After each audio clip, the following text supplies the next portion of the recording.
following show may shock, disturb, and offend some viewers.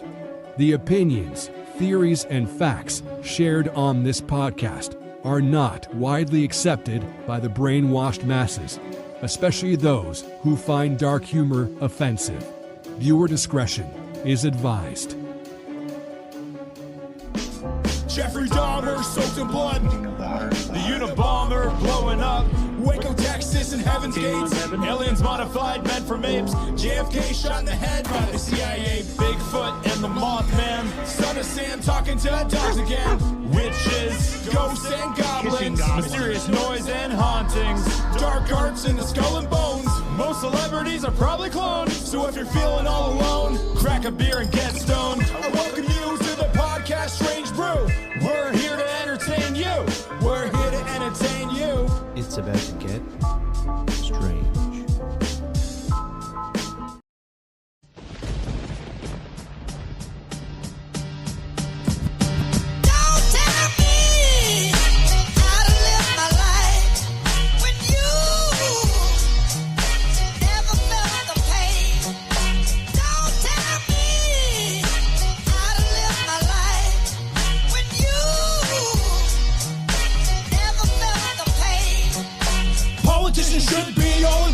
They want a one-world government under the system of communism, which in history has always led to the killing of hundreds of millions. It starts with indoctrinating the children with Marxism, make them into victims and villains, create division with race and religion. Then you grow up to be a slave to the system.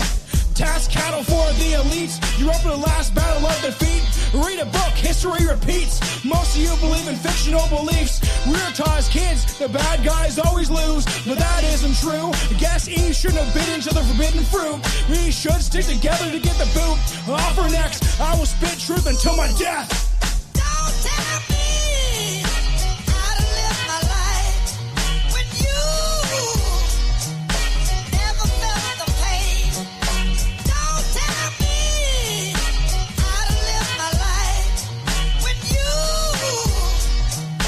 never felt the pain. The government is treasonous, the covenant of deceiving us. Just take a look at how they're treating us.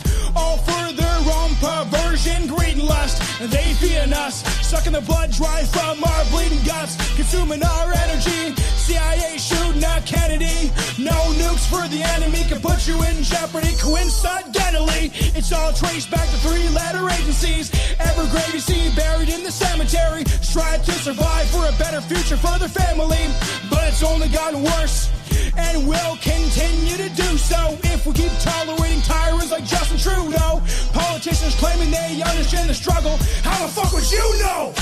Don't tell me how to live my life when you never felt the pain. Don't tell me how to live my life when you never felt the pain.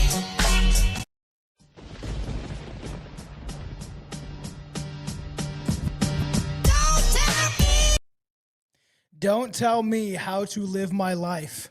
Welcome back to the show, everybody. I'm your host, Tomcat, aka Tom Thompson, the Raptilian, and I'm doing a solo show. This is something that I decided to do. I don't need to do this, but I decided to do it because the truth needs to be exposed and people need to stop living in a fantasy land of delusion. So if you're not aware of me and who I am and how long I've been doing this for, I've been doing Strange Brew Podcast for almost 8 years. We're live everywhere. And, I've spent most of my life questioning the government, not just obediently and blindly trusting the words of some parasite just because they tell you what you want to hear. And that's something that needs to be addressed. And because obviously, the recent episode of Joe Rogan that Pierre Poilievre went on, I thought this is a good moment to kind of touch upon this stuff and to expose the truth of all of these people, not just one side or the other, but the whole agenda and what is actually going on. Because there is no path forward if it's a UNIPARTY, which it is, Yeah, man, I thank you. I appreciate all the time taking it. You throw the truth at us. Yeah, I'm trying, man. Like, and, you know, I decided to do this. I didn't have to do this. I'm not getting paid to do this.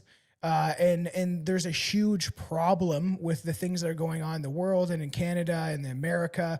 And, you know, just as Trump did to his followers, because that's what they are, it's like a cult, he turned his back on them.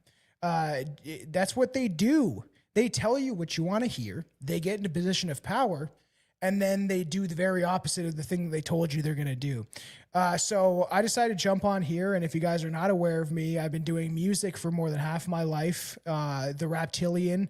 I used to go by many different other aliases, but I've questioned the governmental structure since I was about 14.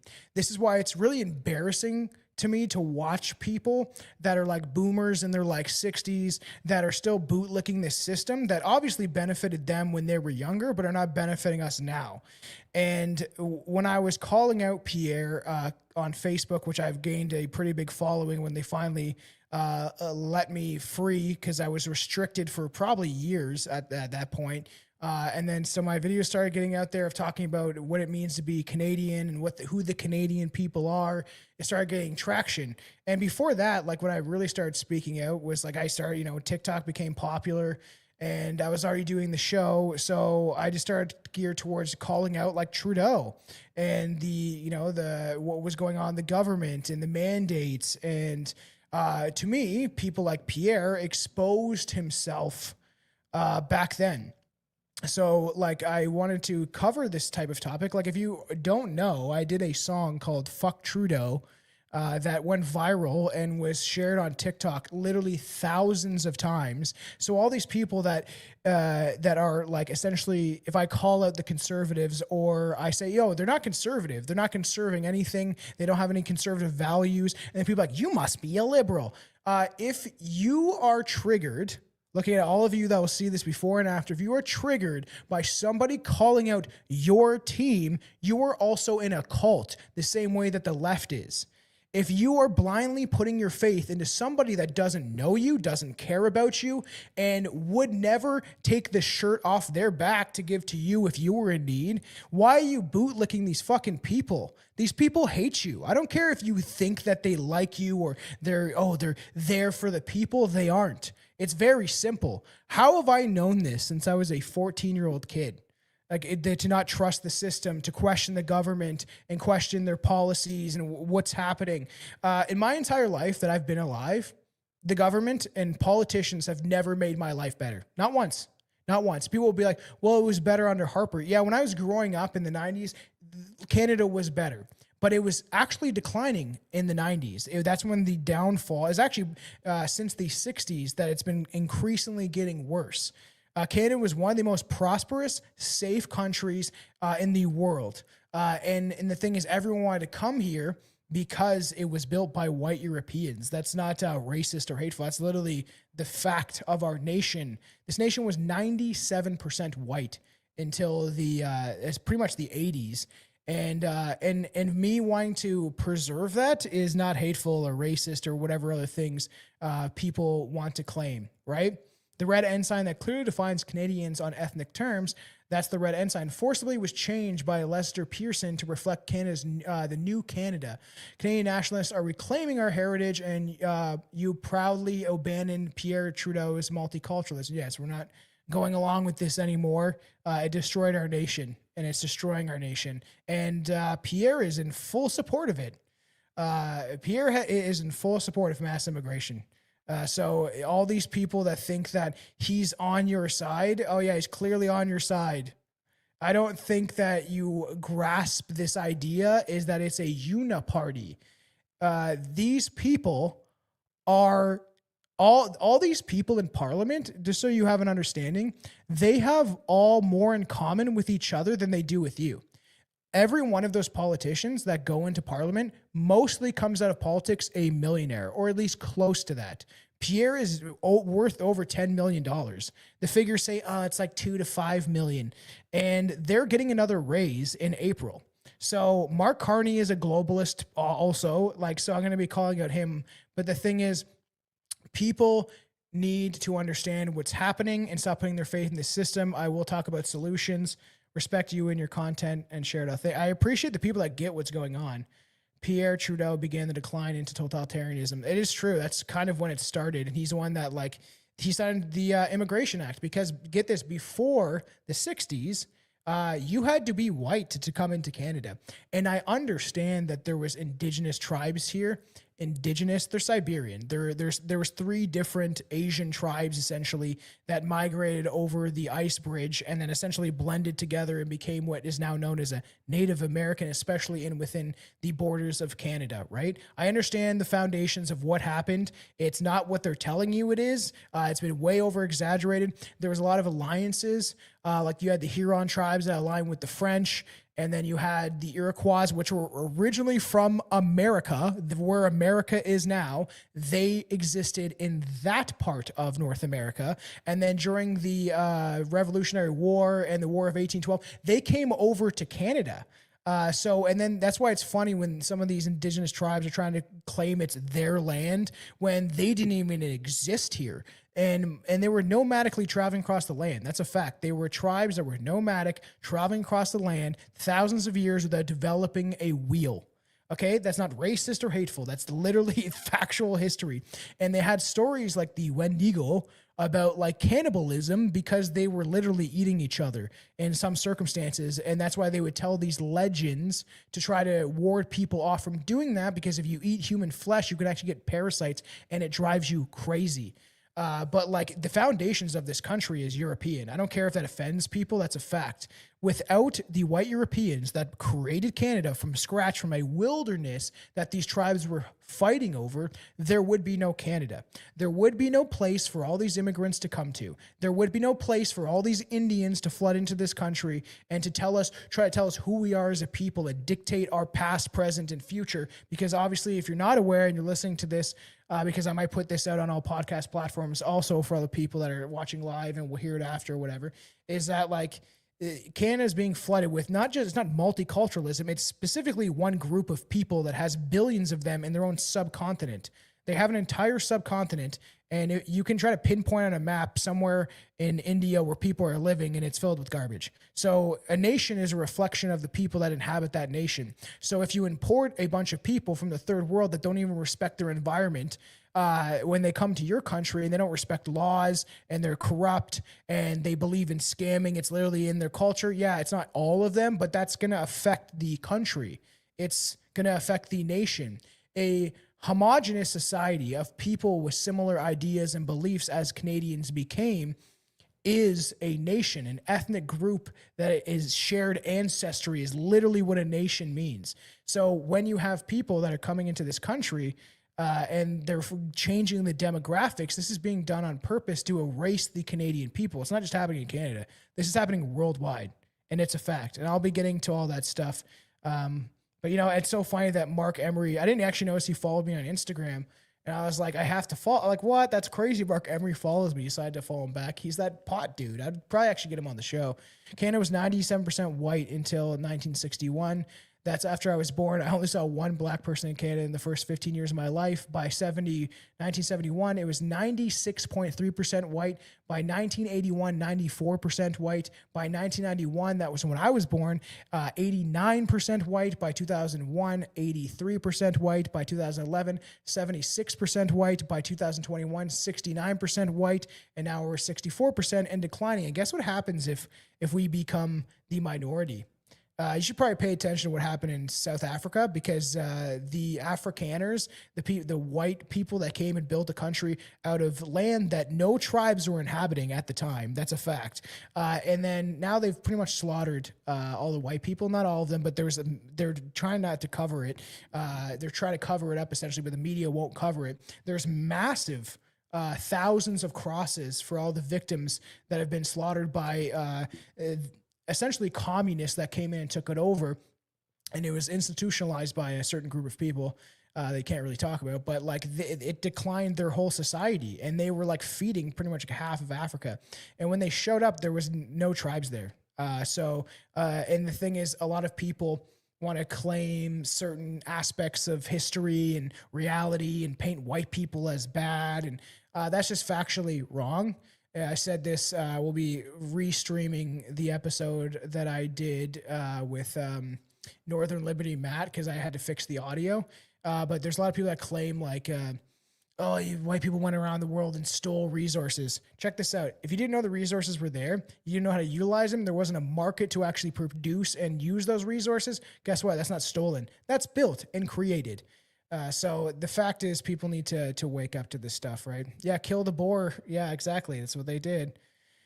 I'm getting viciously attacked by conservatives calling out PP. Yeah, it's true, man. Yeah, what's going on, Old Saucy? Everyone's coming in the chat. To be honest, it's true, man. Like, people need to realize that, like, the conservatives aren't conserving anything.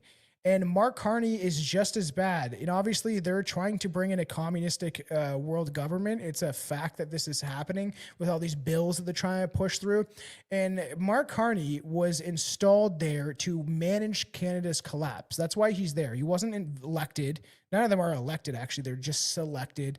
And he's been put in power to like just manage the destruction. He's a banker in England, obviously clearly connected to the Rothschilds and Jeffrey Epstein and stuff like that, right? He's been in numerous photos with Ghislaine Maxwell. He's connected to that group. And one thing that, you know, when people are like, oh my God, you must be a liberal, or you must, like, no, I don't like any politician. I don't like the system. The system is built by them. It's not your team. It's their team. Guess what? Every year you get more poor, broke. Even when the conservatives were in power, it was, yes, better, but it was still declining. And I'll prove that. And as this was happening, you know, people were getting more poor and they're taxed more, even though realistically, would Pierre be better? Maybe slightly, but he's still going the same direction. I think that the liberals are running towards the New World Order and the conservatives will walk towards it. It will slow it down slightly, but it's still heading the same direction because they're controlled by these same people. Now, if you were someone in power, right? Like there's the banking system and the Rothschilds and the Rockefellers, and there's other groups of people that you won't know their names. They're in positions of power. You'll never know who they are because they don't want you to know who they are. And if you were someone, right? Just think about this logically. If you've spent decades, all your power, your resources, your time, your money, and all this effort to push towards this globalist system, you know, with the World Economic Forum, which I'll get to, who when I try to essentially exposing Harper because he was also part of this UNIPARTY and not what people think he was. He spoke at Davos twice, actually, and praised them. And these people are controlling the system, and these people have endless power, wealth, and money, and that's how the system works. If you don't have, unless you have money, you don't have power, right? So the average person doesn't have any power, and they give you this illusion of choice by telling you, well, if you just like check mark this box, and it gives people this idea in their head that I'm participating. I get to participate and I get to check mark a box for the guy that I like that tells me what I want to hear. But meanwhile, they're making shady deals in the background and just lying to you, gaslighting you, convincing you they represent you, but they represent lobbyist groups and oligarchs and people that really pay them. Because even with the NDP election coming up, I saw a news article, they're literally talking about like the guy with the most money is going to essentially be the one elected because that's the people that get the most backing. So if you have people that give you millions of dollars, thousands, whatever it may be, and they're like, well, yeah, we're going to give you this money, but you need to push this, this, and that. You need to back us. You need to support Israel. You need to support India, whatever it may be, right? And if you were someone like the Rothschilds and these people that have been in power for like literally centuries, and you were building this system and you just pass it on, they play the long game and they keep passing it on to different generations of this bloodline. And you spent all this time and money and effort to create this system of enslavement that we're heading towards, of essentially like a digital currency, these digital IDs, and would you just let people vote their way out of it? You're like, oh no, they checkmarked a box. Our plans are foiled. Does that fucking make sense to you? Like, that's the dumbest outlook I've ever seen people have, man, at the end of the day. Let's try to go through some of these chats while I'll maybe show them on the screen. Yeah, inventing drilling and heavy machinery just to steal their resources. What bastards we are. Yeah, I know, literally.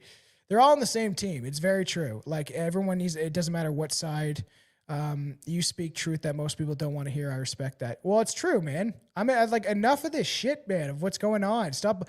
If the more that you live in this fantasy world, or it's just going to get better if I just check mark a box harder next time from pencil. Like they can change whatever they want. And sure, like there was like probably fraudulent stuff going on with the election. And the problem is too, I see this comment a lot where it's like the lesser of two evils. I've hated that since I was a kid. I used to hear that when I was like 15, 14, and I always thought like, that's kind of dumb. Like the lesser of two evils. So you're admitting that they're evil, but then you're like, well, that one's a little less evil. That one maybe doesn't eat the kids. That one just fucks the kid. Like that's crazy, man. That's a crazy fucking outlook. And the thing is, what I was going to say also is like, did nobody learn from the Epstein files? Like they're only giving us a portion of it, and they released it for a reason. They flooded the zone, and so it was so much information that people don't even want to look at it anymore or talk about it. It's so if you haven't paid attention, this world is controlled by blackmail. All of the politicians, and maybe I should start getting to some of this stuff, but I wanted to come out hot because I wanted to show people like, hey, I don't like any of them. What I would classify myself as, I used to be like a libertarian, live and let be. And I just wanted everyone to get along and just like, let's live and let be and try to make this work. And, I've had friends of all walks of life, but no, I'm like, when I started seeing my country be destroyed by other ethnic groups, I'm like, no, enough is enough, man. I'm going to call it out for what it is. I know there's I have fucking people that are black, white, Asian that support my message and that actually appreciate that I speak upon Canadian heritage. Actually, a lot of Asian people get it. Like I have a homie that he like loves the red ensign flag and appreciates Canadian heritage, and I think he got a red ensign flag. And they're not represented on it, but he likes it and appreciates this is where this country came from, is the ethnic groups of like the people that created this nation, right? But when I got older, especially like I was speaking out during COVID, that's how I got a big following, as I said, on TikTok. I got like up to 50,000 on my biggest account shut down. I had one for the podcast, 27,000 shut down. And I was just talking about like the clotty clot shots and some of the authoritarian measures that were going on, and I went viral a bunch of times talking about this stuff. And then my Fuck Trudeau song came out, and that was played so many times, and I was like trying to expose the system. And if you're a fan of my music at all, if you go The Raptillion and all music platforms, I got thousands of people on Spotify, but I'm trying to push people towards the YouTube. It will ask you, be like, do you mean The Reptilian? And you're like, no, The Raptillion. It'll actually like show you up in the top, and then my channel will show up. But you can go back in my music. I've been writing music for a long time, but even I released my lost tapes. It's from 2010. I started recording some of this stuff, and I've been calling out the government through my music for as long as I've done it. And I've never trusted either side. I spent my life listening to like, now they're all sellout bands, but Anti-Flag and, Sex Pistols and like the Dead Kennedys, very like, anti-governmental music. And then I got into hip hop with like Immoral Technique, exposing 9/11, and Vinnie Paz with The End of Days. That came out when I was 17 and blew my mind. Started looking at David Icke, and this stuff, it started to like, if you're at the level still where you think politics is a real thing, you're like literally 10 years behind everybody else that is ahead of you. And when I was growing up and when I was, and I was questioning what was going on, and I was listening to David Icke on London Real recently talk about this, about the controlled alt media, that all these people in the alt media, the alternative media, are actually shills like Ben Shapiro, and there's many others. I actually like a lot of Matt Walsh's stuff, but I think he's on a leash. But this idea that like they're like the alternative media, but then they're bought up by the same people, because just like in warfare, if you control both sides of the war, guess who comes out on top? You and all of your fucking friends make money off of the death and misery of others while they control both sides, which was happening during World War I and World War II and probably every war that's ever existed.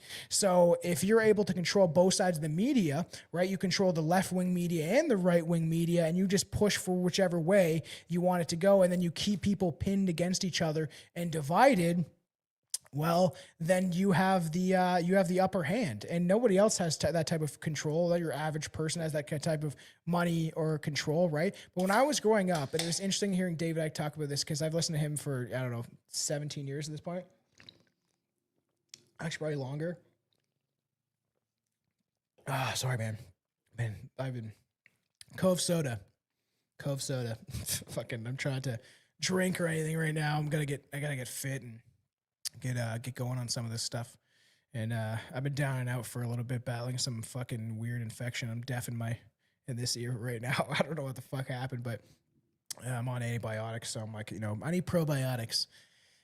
Just right now, it came out of fucking nowhere. It was really strange. Just a little side detail why I don't have my other headphone in. But like, and he was talking about this thing like back in the day, and I was just saying this the other day too. Somebody, I'm like, it's so funny that you hear this from other people, because it's like, oh man, like that's why I always liked David Icke, because he woke me up to the stuff that was going on. I was 16 or 17, listening to him talk about like the control system and the elites, and obviously more of the crazy conspiracy theorists when it comes to like the reptilian aspect of like an ancient parasitic force that feeds on the fucking planet. And he was literally bringing up what I was just saying to people recently on the show and in my real life about how like when I was younger and people that were waking up to the system and understood what was going on, nobody trusted politicians. Like the people that were aware of what's going on, nobody trusted the left or the right. And everyone in my personal life that I personally know, mostly, like maybe not some family members or people like that, but all my friends, they understand that. They get that. People at work, like people get what's going on in the real world if you just think about it. Most of my friends in the real world, they totally get that it's a rigged system, right? So it's this idea of why are these people constantly bootlicking the system, and now the people that claim to be awake and fighting against this globalist government are the very ones licking the boot of people like this Muppet. I'm going to build the direct flights to Amritsar. The path to permanent residency should be quick. Halt the deportations, allow them to apply for citizenship. As PM, I'll remove gatekeepers and allow faster immigration. We will keep the pressure on Justin Trudeau until the deportations are stopped. We will stand for immigrants and we will make it faster. He is part of the UNIPARTY. And as I showed you before, look at Canada. It was literally 96% white in the 1975. Every province, like look at Ontario. Ontario was 96% white. He's got the more eastern ones that out east, and Quebec has hung on. Look at Prince Edward Island, obviously PEI. It was like pretty much like 99% white until the same with New Brunswick, where Billy's at, Newfoundland. All these, like the whole country, and I don't say Canada's not dead yet, man. As long as people like me are alive, it's not dead. And that attitude is why we're dying. Is people, and I'll get to like points of like we need to collectivize. People need to be brought, like not through, I don't condone any violent revolution or anything that they're going to try to pass these ridiculous hate speech laws. What I'm saying is not hateful. This is just based in factual truth. Of calling out what is going on. There's nothing hateful or racist about looking at the truth objectively and promoting your own heritage and national identity and your own people. You can be proud to be everything else except white. And that has been deeply ingrained and embedded into our minds of programming. I was a victim of it for decades. And when I started posting about exposing Pierre as a fraud and essentially just as bad as Mark Carney, the worst thing I see is the boomers. It's not all boomers, but it's a lot of boomers. Don't understand the fucking system that they live in, and they are throwing their children to dogs that will eat them alive, and they don't even realize it. Your children, your grandchildren, because of your suicidal empathy. The biggest problem I see, at least in the realm of everyday people, is boomers and liberal white women specifically, because you can kind of shift men the other direction, and most people. I was going to debate this fucking Filipino kid that thinks he's Canadian and shit, and like is a leftist, and then he started saying he liked Aleister Crowley, that butt fucking magician, and like saying weird shit. And I was like, I'll debate you, but like this is getting ridiculous. I was trying to figure out. He was trying to say that like that Canadians are just people that have a citizenship, which is not true. You can't be ethnically Canadian. We are an ethnic people. I don't care what people think. That's a fact. The nation literally means the ancestral heritage and line and lineage of people connected to the same people that created the nation.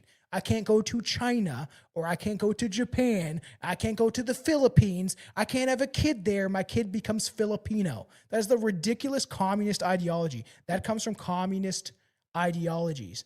And this is the problem. This kid was very young, in early 20s. I assume he wouldn't tell me his age. I'm like, oh, you're probably fairly young, aren't you? And he was trying to call it like the nationalist movement when it comes to like Jeremy McKenzie and like the Second Sons and stuff. And I called him out. I was like, I'll debate you about this stuff all day. Like, I'll destroy you in a debate. And, and then he just I eventually was like, fuck this kid, and blocked him because he just kept going on about like, he just kept trying to deflect. And I'm like, these people aren't worth it. But he was like, the new left. Watch, in 10 years, that kid will be right wing. Because like when you're younger in your early 20s, I was never a liberal. I was never a conservative. I was what I would classify a libertarian, but I didn't even classify myself as that. I remember being like 18 and I'm like, I'm not fucking picking either of these sides. Both of these people are corrupt. So I don't understand where people get it. Someone in the chat said we need a republic. We actually just wait till Sunday and I'll release the one I did with Northern Liberty Matt. He says new account. He's always banned casual bigotry. We did a really great talk. I'm definitely getting him on the show more. His mic was kind of a little iffy just because he's doing it through his phone, but he's getting Starlink, so his internet's better. But like we were talking about the same type of thing of like there was a point where Canada almost became a republic under Lion Mackenzie King and stuff. But I have a ton of notes, but I can go free for all day exposing some of this stuff and talking about my thoughts. But like the Agenda 2030 goals. So look at all these. They're all enslavement goals. Just so you know, Pierre is aware of this and signed us onto it. But then when he meets people, he's like, Agenda 2030, I've never heard of that. There's videos of people asking him about it. And he said, I've never read it. I've never read the sustainable goals. Like he's lying. And then he like, obviously Jeremy thinks Jeremy McKenzie takes credit for this, but like telling him to like take off his glasses and make fun of him. And now he doesn't wear glasses anymore. He went from wearing glasses all the time. Now he never wears them. And part of the reason why he did this too is because of when Pierre went on Joe Rogan. And like, I would like to like him. I would like to think that there was a political option, but there is no political solution. When I listened to that Joe Rogan interview and everyone was lapping it up, and like, I'm like, what the fuck are you? Am I hearing a different thing than you guys are? Because like, you guys are all like, oh my God, it's so great. He's like, what did he do? What did he say? He talked fiscally conservative. That was about it. He didn't want to criticize Mark Carney. And then he was texting Mark Carney. He said it. He's like, I'm texting the prime minister or whatever. And the people are like, oh, it's like they have to do that for foreign, blah, blah. And it's like, no, if you're texting your so-called opposition, the people that you're supposed to be rallying against in the House of Commons, which is nothing more than political theater, it's literally fake. They get these gotcha moments to put on the internet to make it look like they're different. They've done this since the beginning of Parliament pretty much. And back in the day, there was actually a divide. Like they would fist fight and shit. Like they would like get like up in each other's face. Like especially back in the day, like, you know, I'm talking about like the 1800s, not like going into like, you know, the 1920s, 30s, 40s, like during these debates, they would literally like, they did not like each other. And now, you know, it's all set up, man. Do you think your reach would improve if you stop calling uniform Canadians goy tax? Maybe, I don't know. I'm gonna keep calling them bootlickers because that's what it is. If you believe in this system and you want to try to hero worship politicians, that by definition, that's what bootlicking is. Essentially, the people that are putting the boot on your head, and then you're like, you know, give me more, is crazy to me. I know people want to have faith. I know there's people out there that want to believe that someone out there represents us. Maybe that guy that's going to be mayor in St. Catharines, that guy seems based.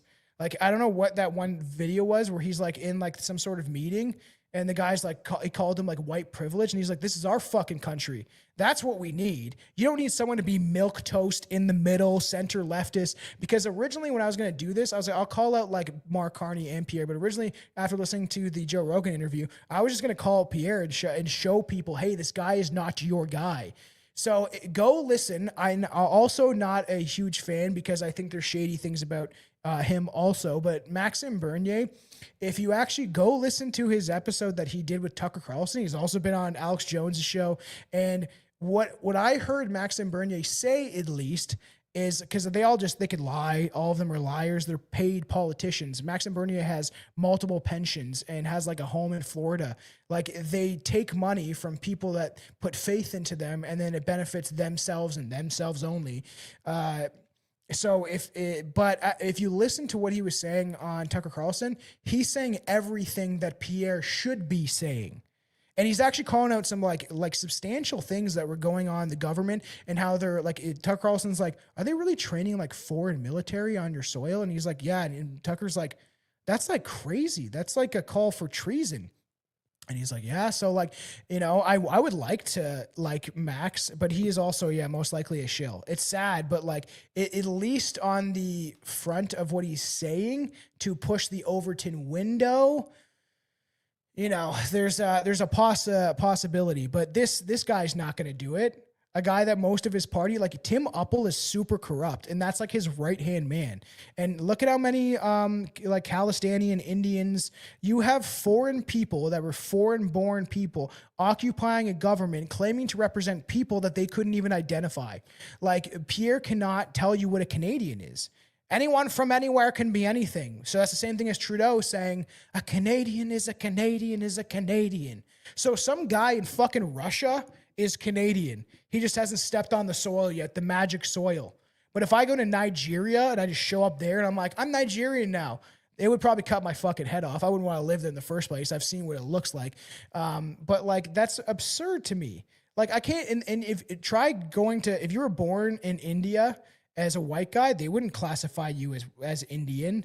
This ideology has only been pushed entirely onto the Western world. It's a communistic ideology. Every other nation is allowed to be nationalistic and look after their people, and mostly be about 95 ethnically their people. And Canada's not. And I've said this before that I would be more. It's sad, but if there was actually some based natives, I would rather see more of them in Parliament than a bunch of fucking Khalistani Indians or Sikhs or Hindus, because people like the Khalistani movement's a terrorist organization. A lot of other countries, it's a terrorist organization. They committed the Air India bombing was the biggest terrorist attack in Canadian history. So, you know what I mean? People have to understand this is like why he's obviously being extorted. Like, I don't know how else he's obviously being extorted. And like, just so everybody knows, and we'll be talking about this, he voted on C4 to sterilize kids, essentially, to the whole bill to take away, like Pierre did. He voted unanimously, they all did, to essentially take parental rights away from people that didn't want to transition their kids. He also Slavic Ukraine the same way that Justin Trudeau did. And Harper and him both agreed on the Paris climate agenda. And this is all the stuff, the UN agenda. He wants more immigration. And the thing is, that's when I was listening to the show, someone was like, well, he's not there to campaign on Joe Rogan. I'm like, what the fuck is he there for then? He's a politician. He's not like a fucking rock star. He's not, like, what are you talking about? He's a politician. He has spent his entire life in politics. Like, literally his entire life has been in politics. He literally has not had a real job in his life. And the thing is, I should mention on the one show, I was like, back in the day, kings, they used to like go to the front lines and they used to prove that they were worthy of being a king. And, none of these people are doing any of that shit, like they're like, no, they're not going to join being a firefighter or a police officer. And they're like, I want to be a politician so I can make money lying to people and playing pretend. And for the people that don't understand, this is true. He was on the World Economic Forum website. I've seen it on the Wayback Machine. I found it myself years ago, actually. And he was in the World Economic Forum, and now he denounces it. And people's like, well, he denounces it. He says none of his members will be part of the World Economic Forum. Just because a politician or someone in power or authority tells you something that you like doesn't mean they're telling you the truth. It's a pretty simple concept. Like, I don't understand why people don't see this yet. It's like they can lie. Even during the latest mass shooting that they will try to use for the gun grabs, which is clearly a sign of the mental health crisis in Canada, they're just both doing a photo op. Like, I love Greg Wycliffe. He's like, Canadian politics is a terrible rehearsed public school play. awful, unconvincing performance. Actors butcher their lines. The audience goes along with it out of pity and obligation. Otherwise, you need to admit your kid is on stage and your country is a sad joke. And it's true, right? The U.S. founded and built by a white man for a white man. Yeah, it's true. It's literally true, man. Unfortunately, the slave trade was bad, but we all should know who controlled that by now. If you don't, you're fucking a retard. So let's just, there's so many things I could get into. So let's start with Harper. I could go on and on about calling out these people and how fake they are and how this system is built and designed to enslave you. That's why I've said this literally for, 15 years. The system is built and designed to enslave you, right? Why would they allow you to check mark a box out of it? It just doesn't, logically, as a rational thinking person, it does not make sense. Like it's so dumb. And then like you have stuff like this where, obviously the Great Replacement is very real. You're showing like, in 1984, the Canadian soccer team was all white people. Now it's majority just fucking black dudes. And it's just like, it just makes no sense. Sports is fake. And all these people that are like, we're rallying. I remember when the Blue Jays, I was going to post that clip of us talking about it on the vampire episode we did where I was making fun of like the sports bros. And, if you want to play sports and be healthy that way, that's a good idea. If you want to rally around them, at the time, your country playing sports, but people were like, oh, like the Blue Jays, most of them are not Canadian. They're like American and stuff like that. And they just get traded. It's a show. It's like wrestling. It's fake. Politics is like wrestling. That's why if you guys aren't aware, Jamie Kennedy, literally the guy from Scream, and I actually just recently watched Malibu's Most Wanted again. God, I love Jamie Kennedy. He's fucking great. And he's been doing his show, and I like him, and he's funny. And he always talks about it's like a work. That's what they say in wrestling. It's a work. Yes, like the chairs hitting people are real, and the blood is real because they used to put razor blades. My brother is super into this shit. Like they used to do backyard wrestling, and they literally they got me to try once. They're like jumping off ladders onto an old mattress we had, and like they were filming it with the camera I had because I used to film everything when I was younger, and I used to do like skits. I've always been pretty creative and stuff like that. And they got me to join once, and then they're all older than me, and then his one buddy like whipped me with a chain, and I was like, fuck you guys, I'm done with this shit. But like the idea is like they used to have the razor blade in their palm, and then they would like stick their forehead, and my brother's friends would do this in the backyard. They would like cut their forehead and shit and make it look, and they get hit by something. And it's like, yes, there's like aspects of it that are real. Like they're actually jumping that high. Yeah, it's a fake table, but it's a work. It looks really, it's not, everyone knows it's fake, right? But it like some of the things they're doing is real. But it's still a work. It's still like fake, right? Things may optically look like someone's looking out for you, right? So, PP's grand uncle is a Jesuit priest. Who is his real father? Not white. I'll bet wifey's banker father was in charge with treason in Venezuela. His Joe Rogan. Yeah, I'll be getting to that interview, multiculturalism, blah, blah. Yeah, it's crazy. I'll be calling out, his wife too, but it needs to be said. So I just want to expose Harper a little bit because it's all like and the thing is why I want to do this too. Everyone's calling out Mark Carney. Good. They should be. Like there should be people. I enjoy the people. Like I think that he's these conservative bootlicker shills. Like what's that one guy? He's bald and like some foreign. I don't know, he's some foreign guy. I like some of his content, and I like that he's exposing the liberals, but also he doesn't call out the factual truth of what's going on. He's a shill because he's making money off of it. Clearly. Is like I like some of the, but like, everyone's calling out the conservatives, or the liberals. That's what should be done, sure, right? They're in power, but also if there's not real, then it's not real to begin with, right? It doesn't matter either way. So this idea that we're gonna, you want to? Okay, someone asked me why I chose rap music. So check this out. I've had to explain this before. I was in a band. When I was younger, it was an emo band. I was like the screamer. I love metal. I love music. Always have. But when I started listening to people like Moral Technique, and I was already writing lyrics, I was like, I can convey a broader message in 3 minutes. Like if you look at lyrics for a rock song, it's like a paragraph. Less than that. Fucking a couple lines, and that's the whole song.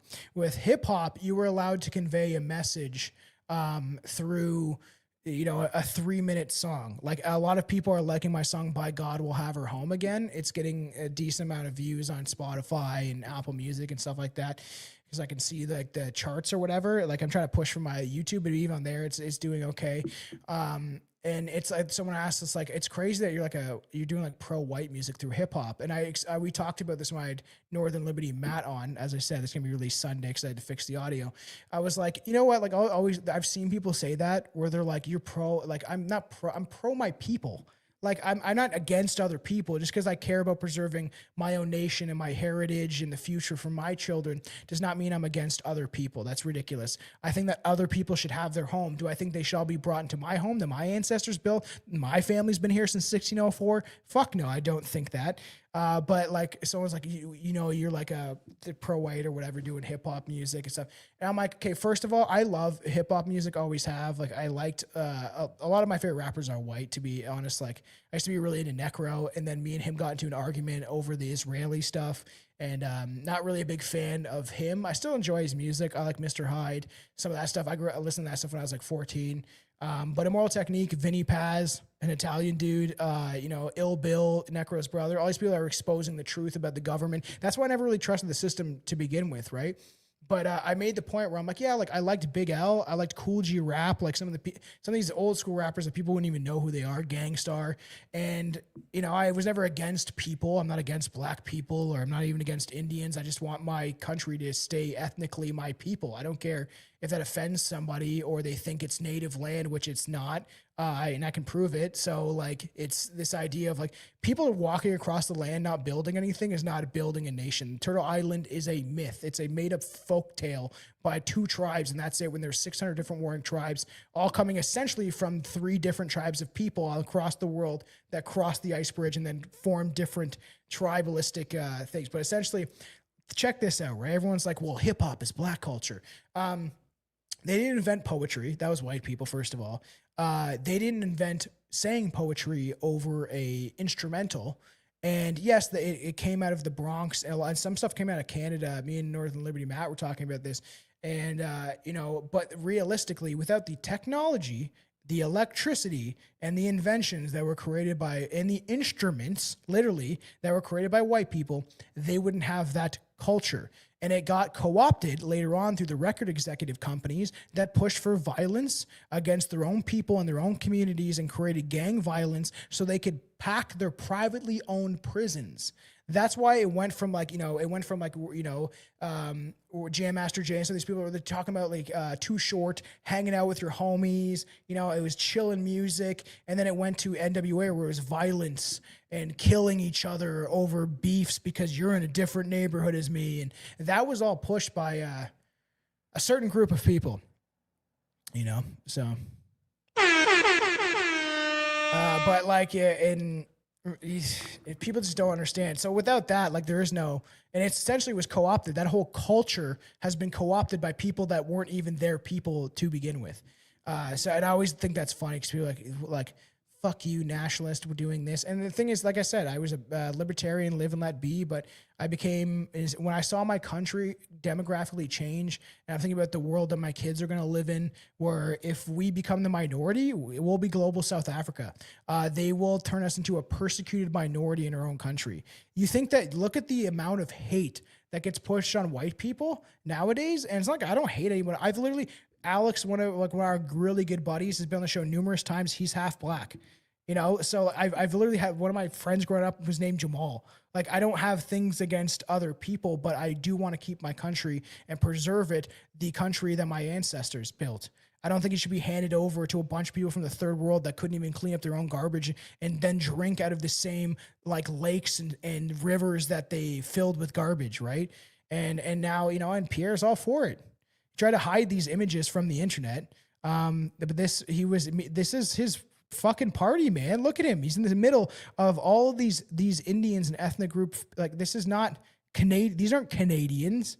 He's pandering towards people because obviously he must be getting extorted. I don't know how else you would come to the realization he must be getting extorted. Why else would he be doing that? Did they threaten him? Because they're pretty violent. Look what happened just recently in Vaughan. the guys were shooting pump action shotguns out of their windows at houses in Vaughan. Like, do you want that to come to your small town and your home? Like, do you really want that? Because it will. If they take control and more of them are brought here, it will come to your town, your home. What are you going to do then? You're going to keep thinking checkmarking a box is going to fucking save you? That's the stupidest shit in the world. Blacks never start wearing their pants saggy. Look up the white country singer David Ackman, a.k.a. String Bean. I'm going to call Billy that next time I see him. He is the OG pants sagging. Well, they said, too, during prison, it was easy access. That's what Eazy-E said, too, right?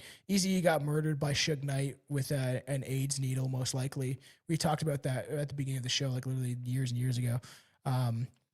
You know, and it's just like, and it was the idea that, like, you know, if you had your pants low in jail, it just shows that you're ready for it. You know what I mean? So, yeah, there's, I don't get why people don't see through this illusion yet. And that's why I decided to do this, because people really need to understand, you know, like, do you really want your children to grow up in like a South African country? If you look at what happened there, like, do you really want your children to be targeted because they're white? It's happening all around America and Europe, where there's like, you know, people from other countries in the third world, whether it be black or a lot of it from, you know, it's happening, right? There is people coming from African countries, and they've been brainwashed through these communist ideologies in their own homelands to hate white people, and they'll just knock out white women. Like, they'll just run past them and clock them in the head. I've seen video upon video of real videos, no AI shit, like real videos of stuff like this happening. And if we don't, do you want this to happen to your daughter, right? So... And then, like, there is connections to Pierre and Bill Gates. He's literally been photographed with him. And, you know, Bill Gates, you know, got some weird STI.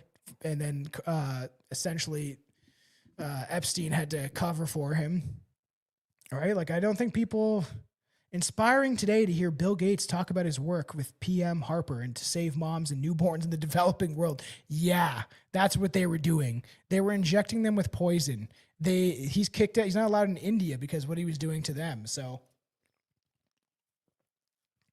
like, do people not get and the thing is, here's my notes about the thing. So I listened to the Joe Rogan thing. I'll get to that first.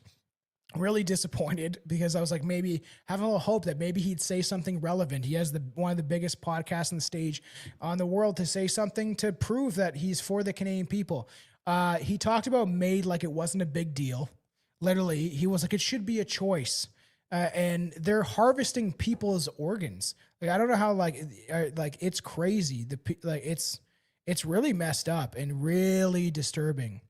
Today, March 26, 2026, a 25-year-old woman was euthanized in Spain.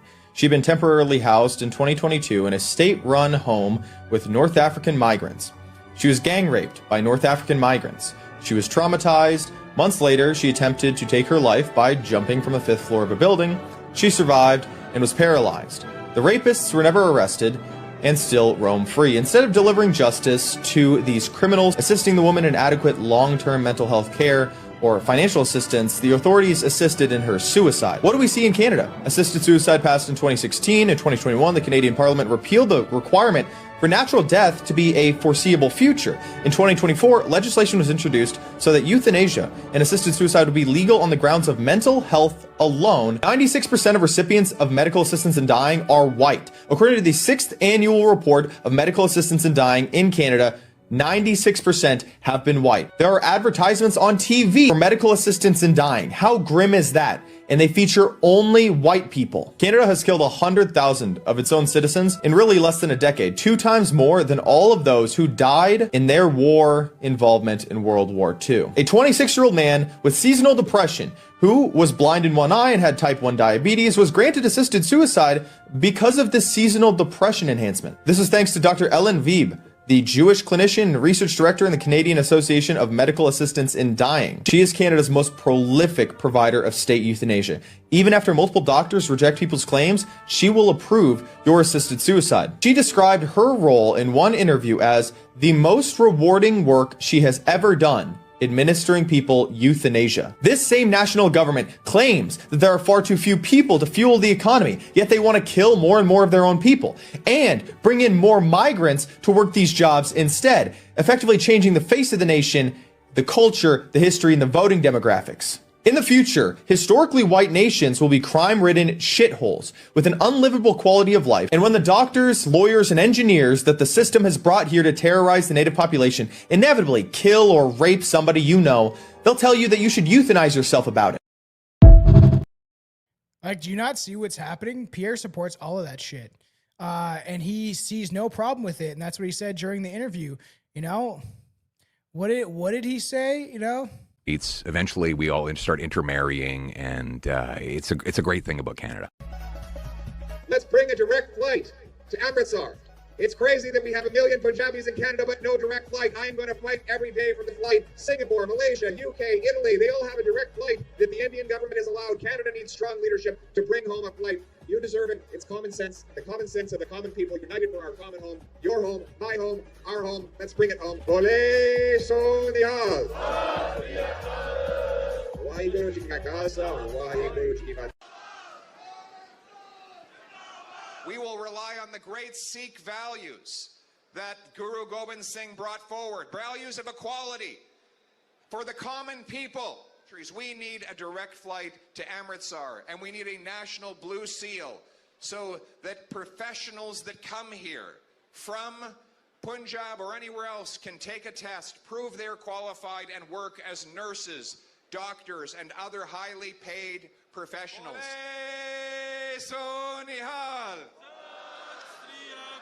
Waheguru ji ka khalsa, Waheguru.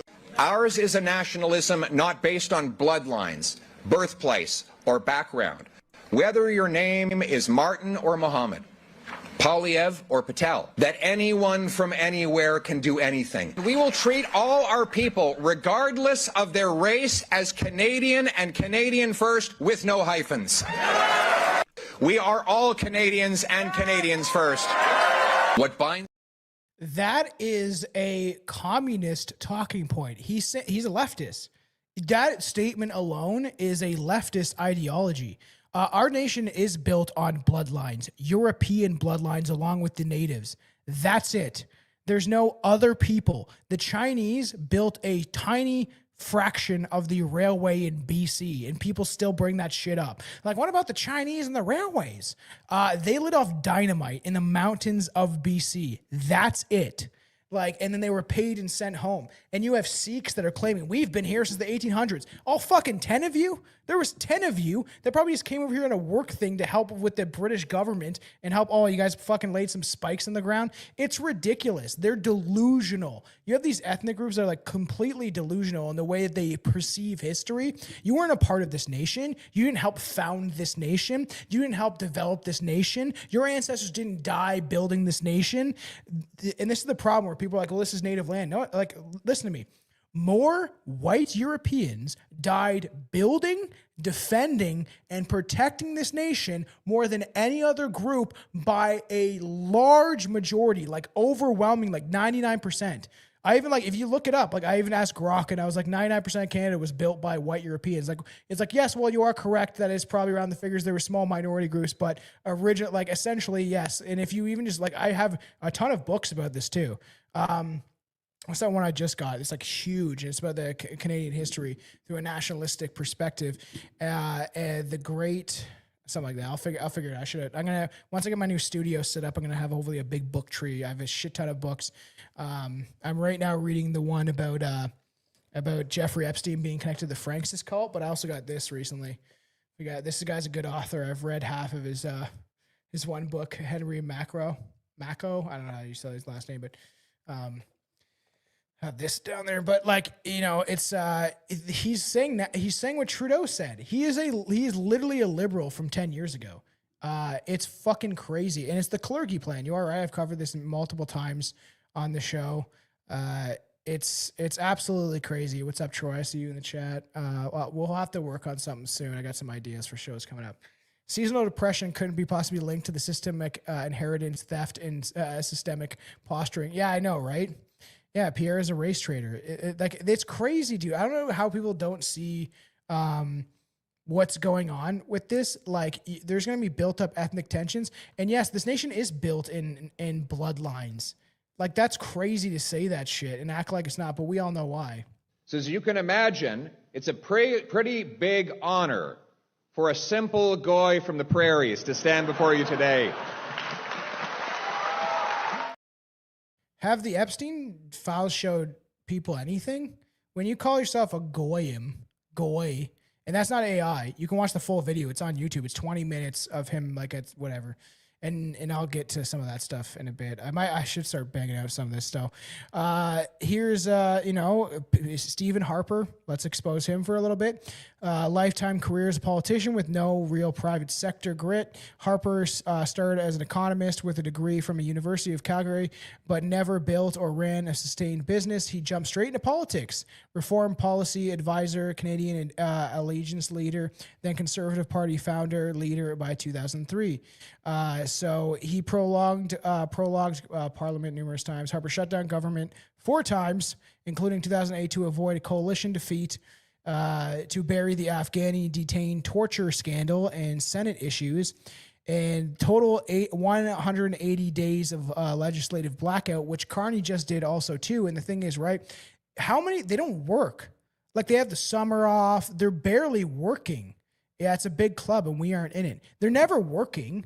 Like, they can just be like, whatever, we're just going to they take off all Christmas break, they take off the summer. We are paying these people a crazy amount of money where they all come out of politics a millionaire because, yeah, they get 200 grand like base while people are starving. And there was that one conservative Canadian MP that said he didn't want to take the raise, and they booed him. He literally wrote his formal thing, said, people are suffering, I don't want my raise, and they all booed him. They're making money off of your suffering, taxing you into death and poverty, and guess what? The Liberals and the Conservatives are high-fiving each other while they steal your money, and they play pretend in the House of Commons. That's what's going on. They all give themselves raises. How the fuck does the people, we're employing them to look after us, to protect us, to ensure our safety, but then when the government says it's for your safety, you're never safe, as I said in one of my songs, because you're not. They're like, how the fuck are these people voting to give themselves a raise every year? Why isn't it up to the people? And this is like, he's controlled opposition, and there's certain people in Masonic ties, but what's that hippie fuck that played in Forgetting Sarah Marshall? He made a good point years and years ago when I used to like him, and then you started noticing certain hand gestures and patterns and things that he would do. But he talked about you should be voting on individual issues. They should have a fucking right to give themselves a pay raise every year when they've done nothing. Canada is in the worst position it's ever been. Meanwhile, you have Mark Carney up there being like, we're in the best economic state we've ever been. He's lying his ass off, gaslighting you. They just tell you lies and convince you to believe in bullshit. And then we're out here struggling. More people are poor. There's more unemployment, mass immigration, people shitting in the streets, killing each other, shooting guns at homes. Literally the most crime that we've ever seen in our entire history. This was one of the safest countries in the entire world. Everything is declining. The youth can't find jobs because all these, like, the corporations are paying immigrants, and then our tax money is using incentives to pay these immigrants to work at these places. And then essentially we're all starving. And as I said in my Parasites in Parliament song, we'll be eating each other. Like, are you prepared to do that? Because that's essentially where we're going to get to. And these people are voting them to give themselves a pay raise, even though they're not doing their job. Even though Canadians are suffering more than they've ever been, and now they're replacing us so they can always keep this fraudulent system going, so they never have another convoy again, which was, yes, a lot of different people, but majority of white people were the ones actually fighting for that, right? So it's absolutely crazy that that people still think that this system, again... So as you can imagine, it's a pretty big honor for a simple guy from the prairies to stand before you today. So if people don't pay attention to the Epstein files, like I said, again, I'm going to keep saying that, pay attention.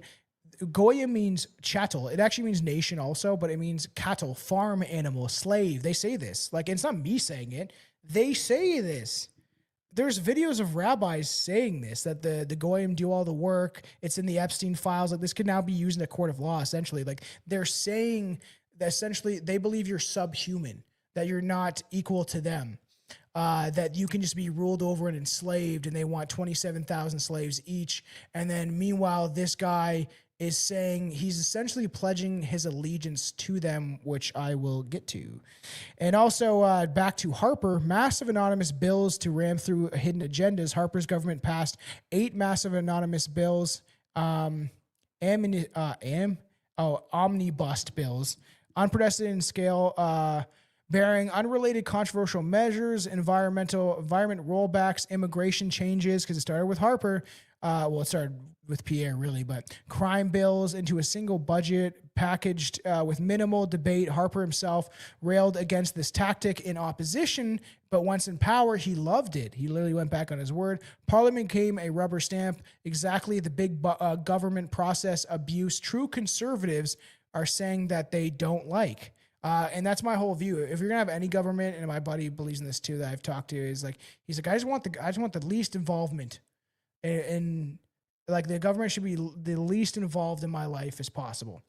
And I was like, yeah, that's like how it should be. There should. The thing is crazy. Even these censorship bills, and they want to access like your chats and your internet and stuff like that. Is like we pay them, people. Like, why do they get to dictate and tell us what, like, and try to control what we're looking at or what we can say? We pay you. You're supposed to represent us. You can't tell us what we can and cannot say. You can't tell us what we can and cannot. Like, if this is a free country, the government should have the least involvement, and they shouldn't be telling you any. We should actually be spying on them. Every interaction they have, every time they spend money, anytime they do anything should be under a microscope, because we are using our money to pay them to represent us, but they don't represent us. They represent oligarchs and bankers and the people that are paying their actual salary, the people that got them that position of power.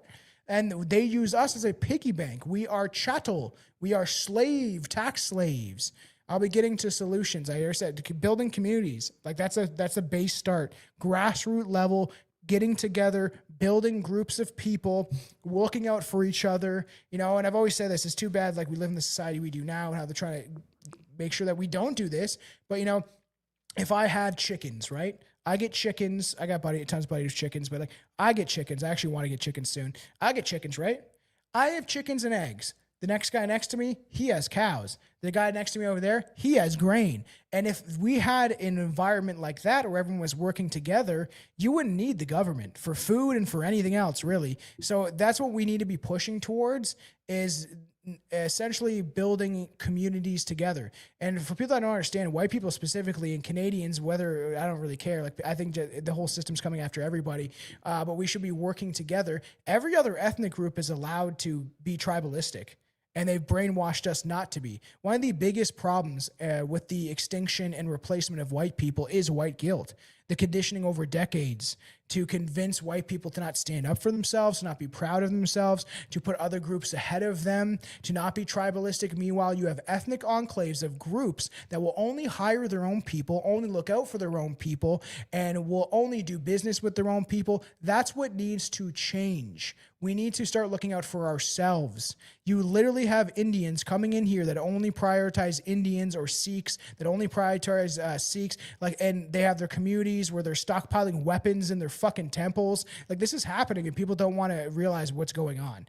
They're stockpiling weaponry and AKs and stuff like that. That is illegal, and the government's doing nothing about it. Meanwhile, they want to censor people for talking about this, for exposing this. The omni bills are just a lazy way to pull the wool over people's eyes and the masses, and to push pork on the people that are eating steak. They're eating steaks. Yeah, it's a whole thing, right? Eat the bugs, We all know, but still pay insufficient attention to the frightening scenario of a comprehensive cyber attack, which would bring to a complete halt to the power supply, transportation, hospital services, our society as a whole. The COVID-19 crisis would be seen in this respect as a small disturbance in comparison to a major cyber attack. They're telling you exactly what they're going to do next, so you know. We all know. It's going to get bad, everybody, with this war going on. I don't think people realize. And, so all this stuff, and also I can go on and on, but like, yeah, they're controlled by, you think like Pierre isn't controlled by those same type of people? It's so crazy. I always say this with the racists. If whites are so bad and take and kill forever with small numbers, why would you poke the bear if we've gone dominant? Yeah, it's true. Like, yeah. Well, throughout history, you're going to keep pushing us against the wall. But yeah, white guilt is a huge problem. It's been conditioned and brainwashed into us. Meanwhile, all these other ethnic groups prioritize their own people. They're trying to like give money to black-owned businesses. Equity is DEI. Spell it the other way. It means die. They're telling you to die. And that comes from communist ideologies. That'll be one of the last videos I play is showing you that. But, and then obviously, so inner circles and election scandals, frauds. Harper's office was rocked by Mike Duffy and Nigel Wright's 90K check scandal, robocall election fraud. Court ruled in 2011 in the Senate expense cover-up. Judges called tactics mind-boggling and shocking and unacceptable in any democratic society. His accountability promise turned into one set of rules for the elites. Classic UNIPARTY corruption. That's one of my main things I always have said and went viral talking about this on videos is if they're not held accountable, there is no point of voting. And get this, I've known this whole system is corrupt my entire life. I have voted once, and I hate those people who are like, if you vote, you don't have a say. Well, if nobody represents me and I don't believe that they're looking out for me, then the whole system is fraudulent. The whole system is fraudulent. It's not real. It's illegitimate. The entire government is illegitimate because they're not representing the people. It's not a real system. It's fake. So if it's fake, why are we paying taxes to these people, right? That's my whole point. Like taxation is theft to begin with. And there's ways around it. You don't need taxes. I'm telling you right now, there's other systems that can be put in place where you wouldn't need taxes. You would you could produce enough resources from your own nation and then you sell it to other nations and then it goes to benefit the people. There's definitely ways to do this, but they don't want that. They want to tax you into oblivion. That's why I wrote that song, Tax Slave. So go check that out. But it's the whole system is gamed in favor of them. It's their system. They built it and created it. It's their team. It's not your team. So when I call it the conservatives, it's not your team. When I call it the liberals, it's not your team. That's the whole problem. If you call it the conservatives, they're like, you must be a liberal. And if you call it the liberals, they're like, you must be a conservative. No, fuck them both, man. I don't like politicians. They're lying scumbags. They literally are lying about everything, gaslighting you. This is what the divide and conquer tactic is. If like you don't like my team and the guy that I like that tells me what I want to hear, I fucking hate you and I think that you're part of the other team. That's stupid. That is like childish behavior. And people that believe in that system are children. You're a child. You're a little baby. Wah, wah, crying in your fucking crib. You're a child if you think that way. So, like, obviously, then Harper was Israeli's staunchest supporter and had no greater friend in the world. That's interesting. First Western PM to address the Kesnick and call Israel a light of freedom and a religion of darkness. And had personal friendships with Netanyahu, as Pierre did.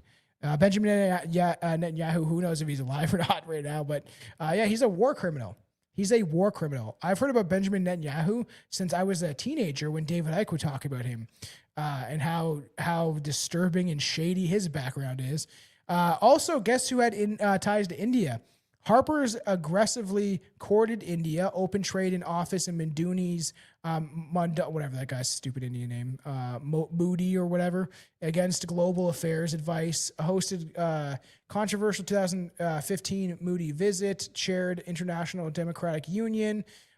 So there's so much evidence that he was tied, securing contracts with Indian trade. And he publicly blasted Khalistani infiltration, which he should. And it's so funny. Harper's calling out the Khalistani infiltration, and then Pierre is literally infiltrated by the Khalistanis. Tim Uppal, all these Sikhs, they're all Khalistanis. Like, they want to build a Khalistani nation in India and in Canada. That's why they're doing that. And it's a terrorist movement, man. They've committed acts of terrorism on the soils of India, too. So like it's a terrorist movement. They're violent. We've seen this in Canada, these ethnic tensions, right? So he ramped up economy class immigration, temporary foreign workers. This was under Harper, and provincial nominees, framed as an activist policy, but continues Trudeau era diversity without assimilation push. Obviously, you had these different ethnic groups that were being pushed, driven foreign policy. Treated Canada as a vote bank, not a nation to preserve. No rollback of multiculturalism, just rebranded globalism for electoral gains. And then obviously their Harper's massive stimulus during like the 2008 crisis. These bailouts and wage supports during recessions. He ballooned the debt while claiming to restrain it. It's all fake, everybody. It's all fake. It shifted from liberal internationalism, peacekeeping to U.S.-style neoconservatism, cut UN emphasis, which is good, actually. Severed ties, the Iranian ties, which I don't know if people don't know. You know, Iran means Aryan, right? Like, I don't think most people even know anything about that country or who the people are or what they're like. I think most people are brainwashed and just believe what they see on the television.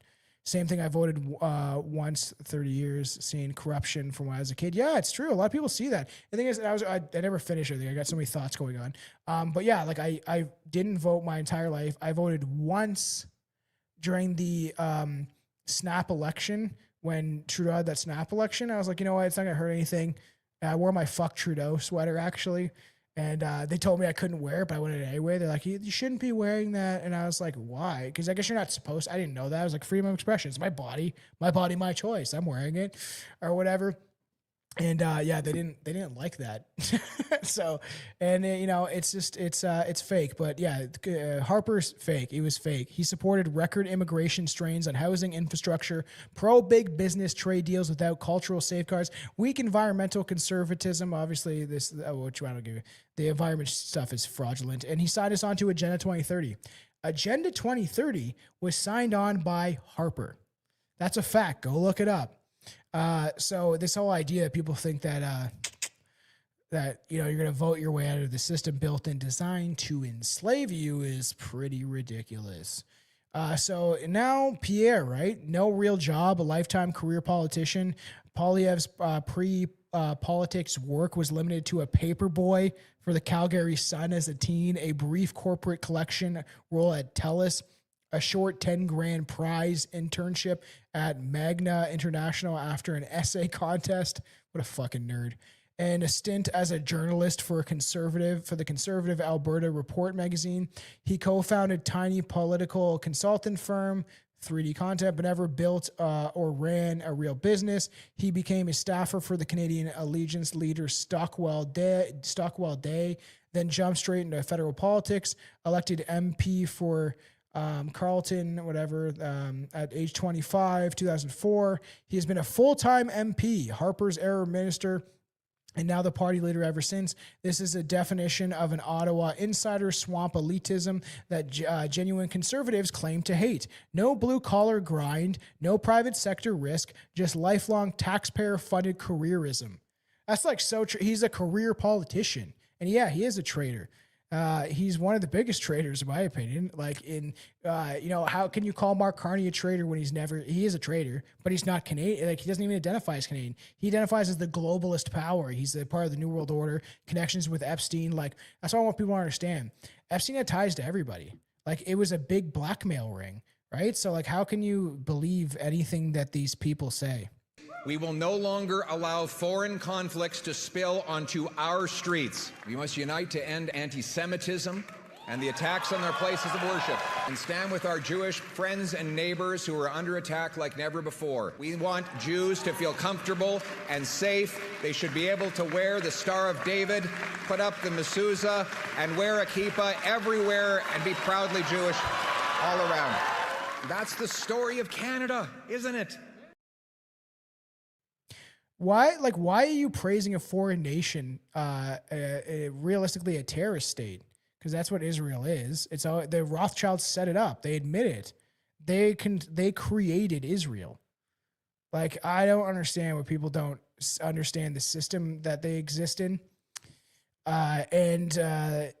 there's some deep, dark stuff going on there if you're not aware, and obviously there's implications, obviously, that Epstein was a Mossad agent. And he's out here. Why is he? Did they have something on him? Why is he constantly advocating for a foreign nation?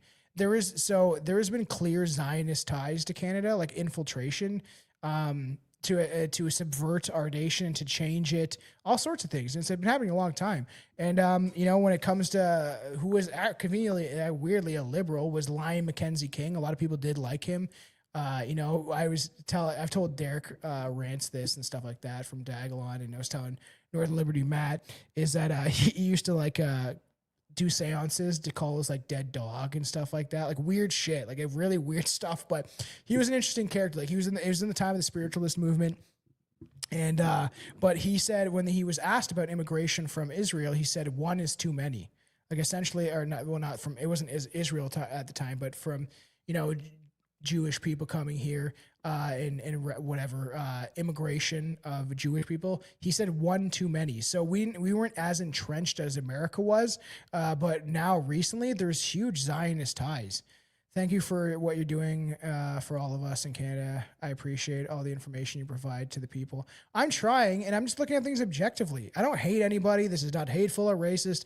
Anything I've said in the past is not either. I'm just advocating for my own people. I care about my nation. That's crazy that people think that's hateful or like, oh my God. I don't like people demographically replacing the people that the country and the people that this is my country, man. My family's been here since 1604 on one side and the 1700s on the other. My family was people who helped develop this. My family is one of the first settlers to ever step foot on this fucking continent, ever. So like they struggled and endured things most people couldn't imagine. They weren't like coming over here and, what immigrants do now. This nation was built by settlers that came to a barren wilderness that different Asian tribes were fighting over and killing each other and cannibalizing each other. Yeah, I actually find some very interesting things about the culture and some of the folklore and ideas that are, that come from Native Americans. It's very interesting to me. I was always been interested in it, and I would support them if they got on the side of doing the right thing and not being a perpetual victim. But realistically, without white Europeans, this nation does not exist. They showed up to a hostile environment where people were trying to kill them. And then, the tribes that they aligned with, they worked together, actually. Like I said, the Hurons and other tribes were working with the French, and then the British were fighting with, alongside with the Iroquois. And there was different factions that were banding together. And this land was built over struggle, not a genocide. There was no genocide here. It was the smallpox blanket is a myth. It comes from the Pontiac's Rebellion in America, and it's cited by one source. It is theorized was used as germ warfare, but germ warfare didn't even exist at this time, and you cannot transfer smallpox through blankets. It doesn't work that way. And there's people out there that claim that viruses aren't even real. There's actually legit doctors. Go check out Tinfoil Hat, because there's legit doctors that believe that it's bacterial. That's not actually these viruses that they claim. It's an interesting theory. It's called terrain theory or something like that. And I'm going to actually cover this. Yeah, 7 Fire Prophecy. Well, me and Troy will eventually be covering that. But yeah, there's the natives aligned with white people, and they did help them survive for periods of time, and then white people helped them survive. It was a trade-off. Here, you help us survive, we help you survive, we'll give you superior technology that you never would have been able to produce without us. That's a fact. Thousands of years now, the concept of wheel. They didn't have even horses until the Spaniards show up, because the horses died off supposedly thousands of years beforehand. And there is evidence that there's European carving tools that predate the arrival of these Siberian tribes. And Robert Zephyr brings this stuff up, and there's a lot of connections to that. But so also, this Pierre, gay fathers, born to a 16-year-old mother who placed him in adoption. That fucks you up. He was raised by a school teacher, Marlene and Donald Poilievre, a straight married couple. At the time of adoption, Donald later became out gay after his parents separated when Pierre was a teen. He embraced his gay adoptive father and his partner Ross, framing it as Canada's promise story. Gay. This personal tolerance of LGBT family dynamics directly undercuts traditional nuclear family social conservatism. No old school values restoration here, because that's true. Because he's got 2 gay dads, bro. A lot of people don't know that. And they're like, what? That's like, yeah. And like I said, he also has. Why was he going to Israel when he was younger, including a youth hiking trip? And he stayed at Chibbits. I was going to say it that way. It's probably Chohas or something like that. Yeah, that's how they talk. Visit the Golan Heights, which Canada doesn't recognize as a permanent Israel control, but he supposedly witnessed rocket fire.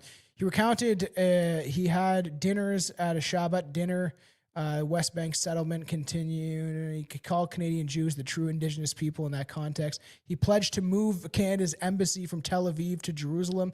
Oh, just as Trump did. That's fucking funny. If elected as PM, like he's doing the same shit Trump is doing. Like it being bought out and controlled by these people. I know people that still want to think he's playing the long game. You know, it's like it's the part of the plan. No. You're not aware of what's going on. You haven't been paying attention long enough. He turned his back. Trump stabbed his people in the back. He did. And they're going to deplete their military and they're probably going to lose. If that happens, we're all fucked essentially. If the petrodollar ends, like I don't think people understand what this war could do to the world. And guess what? It will be another good reset, exactly what they want, and take order out of chaos where they will take control over the nations. He has direct ties to India, foreign interference allegations. CSIS intelligence reported in 2025 explicit allegations in Indian agents and proxy activity meddled in Pierre's 2022 conservative leadership race, organized fundraising, mobilizing South Asian Indians, associating communities, networks, and key ridings, amplifying pro-Poilievre messaging to boost his victory, which he won 68% on the first ballot. Former leaders of overseas Friends of the BJP Canada, a group explicitly set up to support Moody's Hindu Nationalist Party, donating $1,000 direct to Pierre's campaign and the party in pre-election Canada records. Pierre denies any knowledge of wrongdoing, claims he received $37,000 that individuals donated online with no capacity for CSIS checks, and he condemns foreign interference, yet he is the only federal leader who has refused security clearance, preventing briefings on these threats. He pushes strong Canada-India trade energy ties while critics say that it reflects a dangerous right-wing transnationalistic alliance.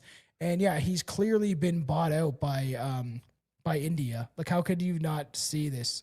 You know, he's clearly what's going on, everybody. It's like trying to, you know, we all can see it. We're not fucking stupid. Well, I guess there is a lot of people that are stupid, and they don't know what the hell is going on.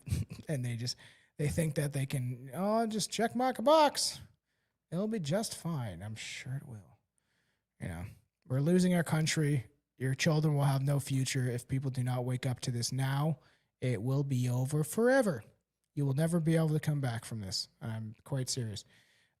Despite anti-elite slogans, Pierre has never campaigned to fully exit or dismantle the UN Sustainable Development Goals, the Paris Accord emission targets, or related globalist frameworks. He selectively attacks carbon taxes and anti-energy rules, but leaves the broader big government international committees intact, rebranding it rather than rejecting the UNIPARTY globalist structure. His platform tweaks fiscal policies without confronting the WEF and Davos-style creeps that critics say have infiltrated conservatism. And you see this too, right? It's all part of the same. Harper signed us on to Agenda 2030, right? He says he denounces the WEF, but then all of his policies show that he supports it. He does support it. He also, as the official opposition and finance critic in 2020, Poilievre repeatedly demanded more Trudeau emergency spending, pushing 75% wage subsidies, expanding business supports, GST refunds for small businesses, and criticized delays in ad rollout. He voted for, and his party supported, the mass COVID relief bills that ballooned deficits by hundreds of billions. He pushed vaccines onto people and said that Trudeau wasn't getting them fast enough, essentially.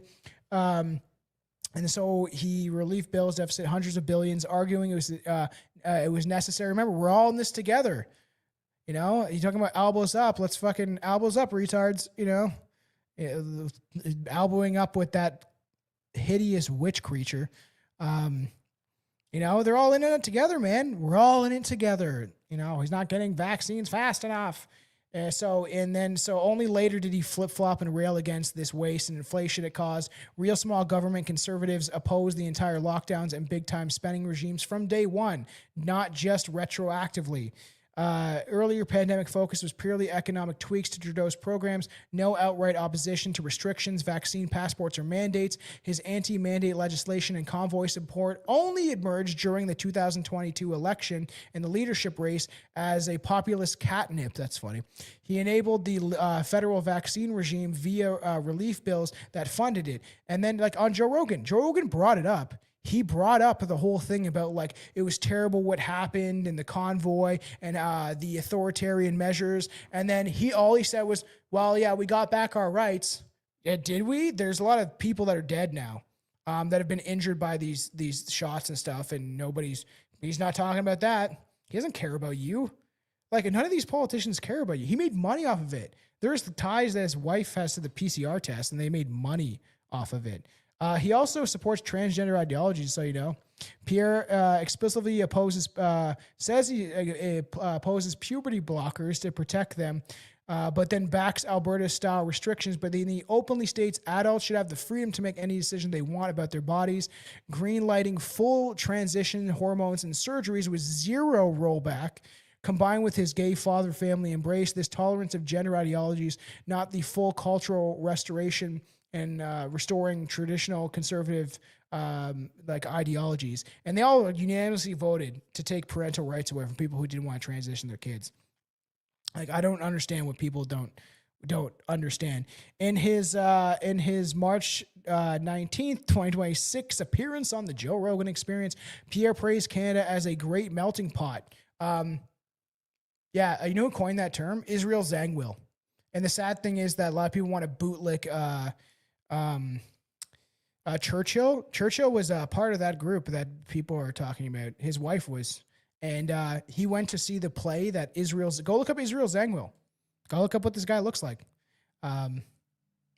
I don't think I need to show the image for everyone. Go look this guy up. Israel Zangwill. He coined the term melting pot. They put a play on about it, and Churchill was smacking his lips, loving it. And there's like real accounts of this, to essentially erase the European identity, the British identity. This plan has been going on for a long time, much longer than most of us have been alive. And he said where folks get to keep their cultures at the same time blending into the Canadian identity that he can't identify. He doesn't know what a Canadian is. He says that he can't identify what it is, but yet he doesn't even know what Canadian culture is. I've literally been sitting on a video that I just need to edit of me doing a 20-minute thing, 15-minute thing about what actually Canadian culture is and stuff like that. I didn't want to go on this long, but there's a lot of stuff to cover. And then, which is stupid. You don't get to act like you're for the Canadian people, but you can't define them and then say that like everyone can keep their own culture. That's wrong. I don't think there should be Chinatown. Do you think there's fucking little Canada in China? You know, it's ridiculous. In America, the same bullshit. Like, do you think that like if I go to Japan, there's going to be like a little India there? That's fucking dumb. Like, that's a stupid thing. If I want to experience Chinese culture, I'll go to China. If I want to experience Indian culture for whatever god-awful reason, I'll go to India. You know, I actually like the Japanese a fair amount. I would go there. There's a lot of Asian people that are based as fuck and see what's going on. I have actually quite a lot of support from Asian people that see what's happening. Funny how they never want to say what kind of books they were burning. Well, it's true. Yeah, it's conveniently, right? We've covered that. Go look up our Weimar Republic episode if you want to get more into that. That's actually a very funny episode.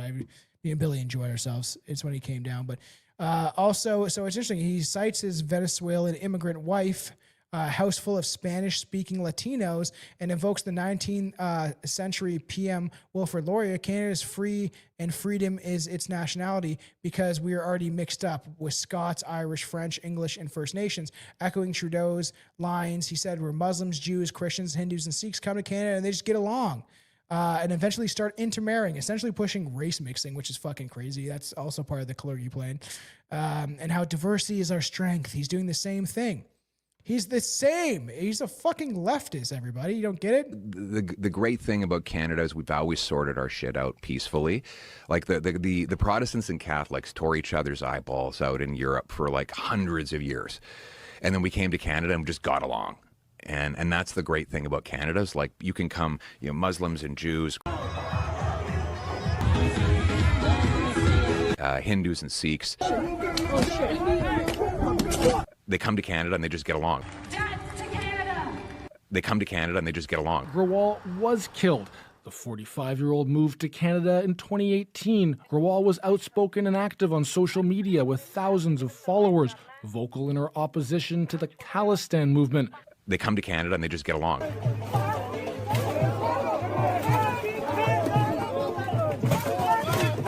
They come to Canada and they just get along.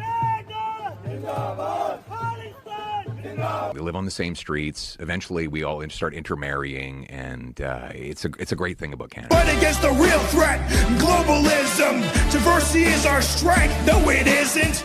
It's our weakness. Their goal is division. They changed our flag and opened the gates. They openly brag we're being replaced. The road to hell is paved over our graves. Yep. The road to hell is paved over our graves. It's crazy. Islam has been co-opted, just so you know. It's the broom of Israel in a lot of regard. They literally admit this. It's just like how they trained the Taliban conveniently to be freedom fighters. The Israeli military did that. Isn't that weird? Speaking of that, yeah, Pierre there has ties to Benjamin Netanyahu. He has openly, they've been hanging out. They hang out together. Just so people know, they're. I'm not even gonna show the picture. You can go look it up. They've met. He's like definitely connected to that regime of people. And I don't think all Jewish people are inherently bad or anything like that. That's ridiculous. A lot of people don't know what's going on. A lot of them are victims of their own circumstances, and and if you've been told your whole life that that everyone's after you, it does something psychologically to you. Everyone's been brainwashed on all sides of this coin. Muslims, Jews, fucking Christians, Catholic, everybody.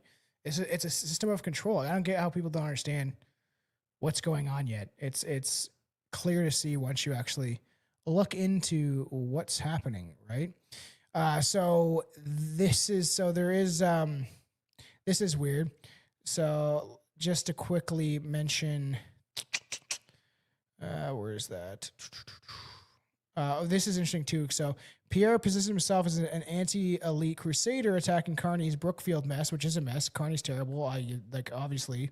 But the point is to show that he's no different, right? Everyone knows that Mark Carney is a terrible prime minister. And then anyone that still thinks he's the good guy or looking out for you're fucking retarded. People have been conditioned. 80% of the population doesn't have internal monologue. I'm starting to believe that most people are just or the shots made them brain dead or something, because most people are literally don't know what's going on. They're brainwashed.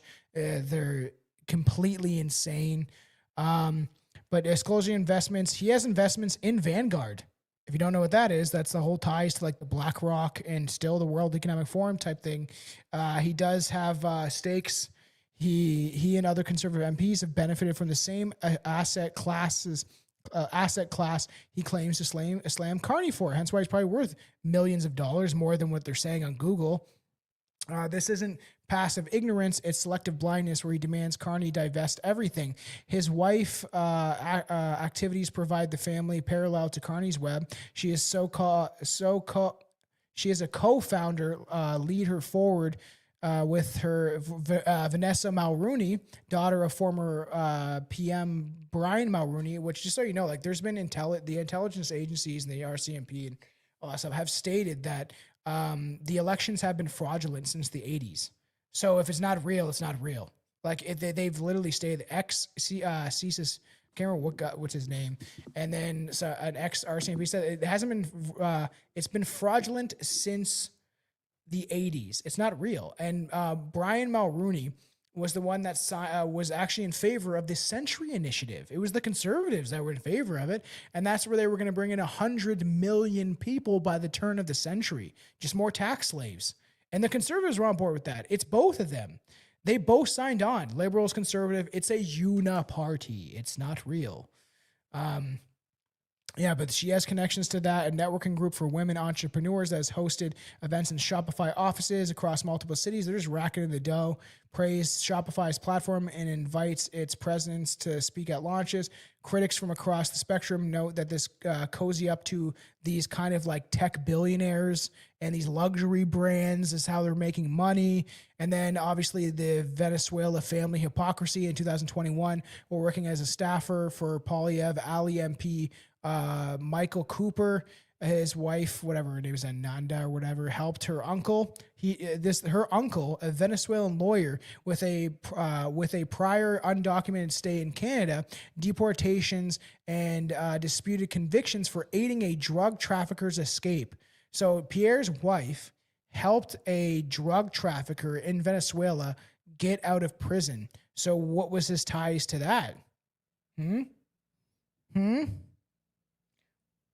Oh, hell no! You know, realistically, like, what do you? Her family has some ties to like some Venezuelan mafia, allegedly. Everything in the show is allegedly, but like allegedly, he did help get a drug trafficker out of escape from prison. Essentially, and filed for permanent. And then she got her uncle to file for permanent residency under humanitarian and compassionate grounds. Emails show her coordinates in the submission involving the MP's office. Poilievre has built his brand on cracking down on irregular border crossing and asylum abuse and deportations. Yet he never talks about deportations.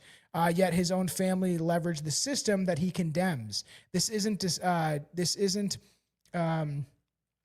dissident guilt by association. Distant guilt by association is documented assistance from the inside of the conservative orbit.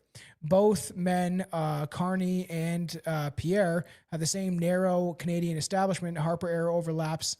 Poilievre served under him. Carney's financial work and he's obviously these big donors, lobbyists, ecosystems, and asset managers enriching Carney off of the backs of us. Carney's conflicts over more overt because he was in power. Right now, obviously, it's more out there. The Brookfield billions flowing through taxpayer decisions. Poilievre also involved with these companies and these corporations. It's the same thing. They're doing the same thing while calling out each other. It's a big club, and we aren't in it. It's like they're all working together behind the scenes, unanimously changing demographics, making money off us, and they lie to you and tell you what you want to hear. Like, this is like, it's crazy that people don't see this. So while attacking daily for headlines, Poilievre declined to criticize Trudeau on foreign soil, once focused on pandemic criticisms on not enough spending rather than the overreach itself. Yeah, this is the problem too, right? There's no accountability. Why is Trudeau walking on free? He literally committed crimes against humanity. Like, I'm not kidding. Like, and the thing is too, if their policies helped, they inflicted pain on people and hurt them and destroyed their lives and all that stuff, like, what are we doing here? If there's no accountability, there is no point of voting. It's not real then. If they're not held accountable for their actions, and when's the last time you saw a politician get arrested or put in prison or held accountable for anything they've done? When? Never. So if there is no accountability and they just think, oh, we can just keep leeching off these people that are stupid enough to keep believing that we're in opposition of each other. Meanwhile, we just keep racking in their tax money and then telling it it's going to be sent to Uganda for gender research. And meanwhile, it just goes back in the same company that's owned by either Mark Carney or Pierre. That's how they do it.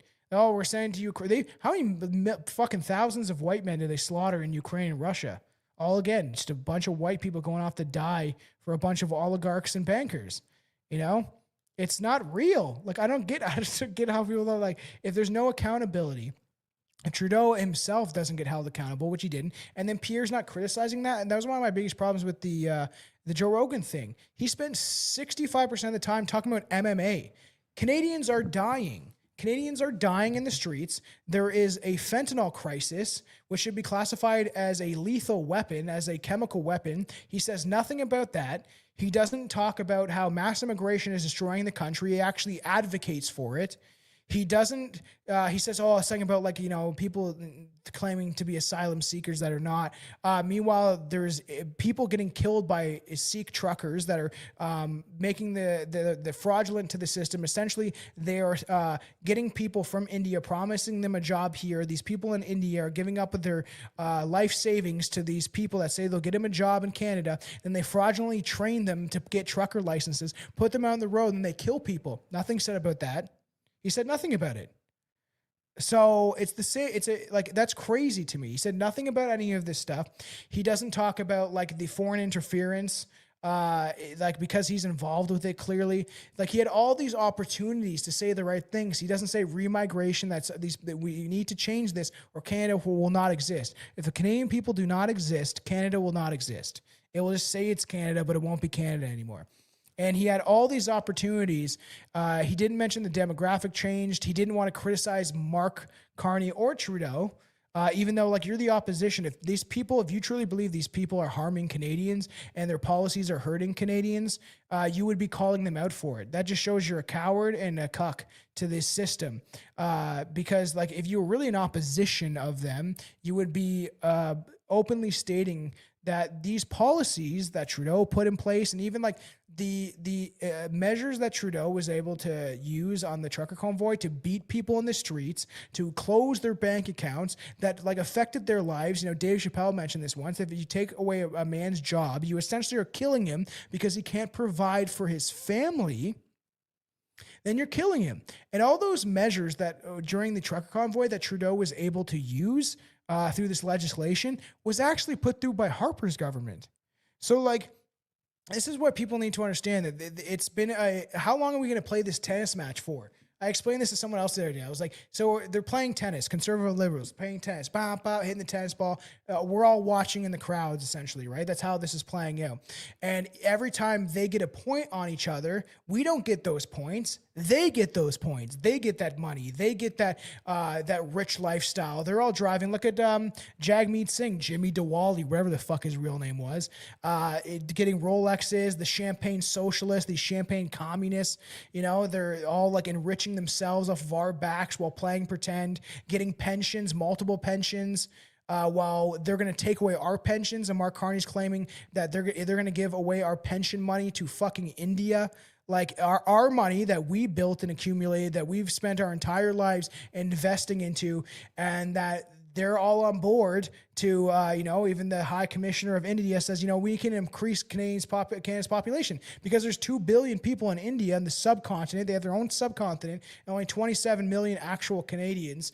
And, they're going to flood supposedly, if this happens, Canada's done, man. We'll just be... And they'll just turn the exact same place, the cesspool that India is.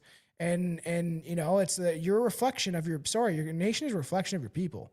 That's a fact. You are a reflection of where you come from, of who you are, how you respect the land, how you respect other people, how you respect other people's cultures and ways of life in their own homeland. This is our homeland. I don't care about it's not stolen land. I'll debate anybody on this. Anybody wants to debate me about that, you can email me. There's ways to contact me. I will debate anybody on the stolen land grift. It's not fucking real. All countries are built on stolen land. We're going to give China back to the Mongolians. You know how many times the Middle East has flipped into other people's like hands? It's a lie. And yeah, society is a racial construct. That's a real thing, man. There's racially differences between people. And it's not saying people can't adapt or become, and it's crazy. Like people can, when Canada was like majority white and there's people coming in that were getting along and they were assimilating because we were the dominant culture, that was one thing. That's not what's happening now. And he said that, this is what he said. This is what bothered me also on the Joe Rogan interview. He was like, governments are becoming too bossy. Too bossy? Are you fucking retarded, little nerd man? Like, what are you talking about? They're becoming tyrannical. That's too bossy. They're becoming too bossy. That's like childish. What the fuck are you talking about, man? Like, they're killing people. Like, have you seen Europe? Have you seen Europe? Have you seen France? Have you seen these countries? Like, they're being systematically destroyed and turning into literally the third world while their people are being thrown in jail for criticizing that the government is killing them. Like, it literally, like, their future, their children are being assaulted in the streets, kidnapped, taken away, by migrant gangs and grooming rape gangs. And nobody's doing anything about it. Like, there's patriots and people starting to stand up now, but my coast is in Ireland. It's happening there too. Like, and the fact that he's like, they're becoming too bossy. I had a viral video that I talked about how, like, they're all governments around the world are becoming tyrannical all at the same time. He didn't talk about anything important, just more about sports, more than half the show, which is fucking crazy. Like, more than half the show, he was he was ass kissing Joe Rogan. That's what he's doing. I like MMA. One of my favorites, Jake Shields, love that dude. That guy's awesome. I like Sean Strickland. I like these guys. But and I like MMA. I hit the heavy bag. I'm trying to train. Fuck, I spilled water. But to spend more than half the show talking about MMA to impress Joe Rogan while people are dying is fucking crazy that people were lapping that up and be like, oh my God. And like, I think Max and Bernier is a part of it too. But like I said, go check out, he's been on the Alex Jones show. He's been on tons of different shows, actually saying what Pierre should be saying.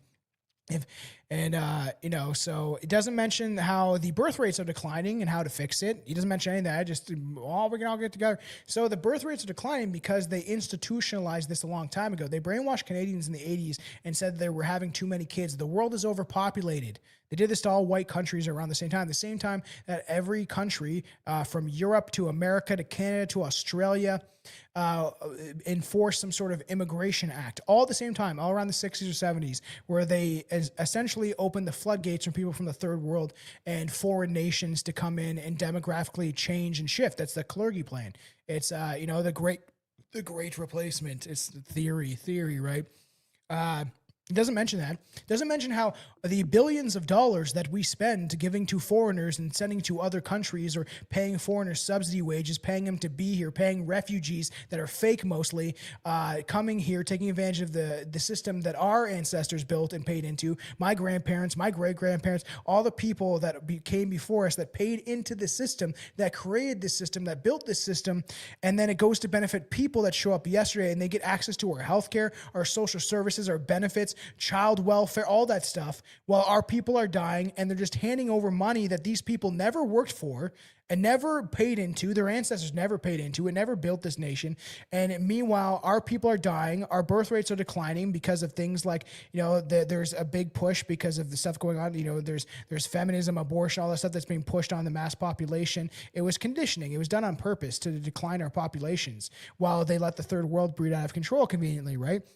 And then so, like, if they took all that money, it's literally billions of dollars. I broke it down in one video. I found out how many billions of dollars it was for refugees, for the subsidy wages for immigrants, for the amount of money that immigrants get when they get here.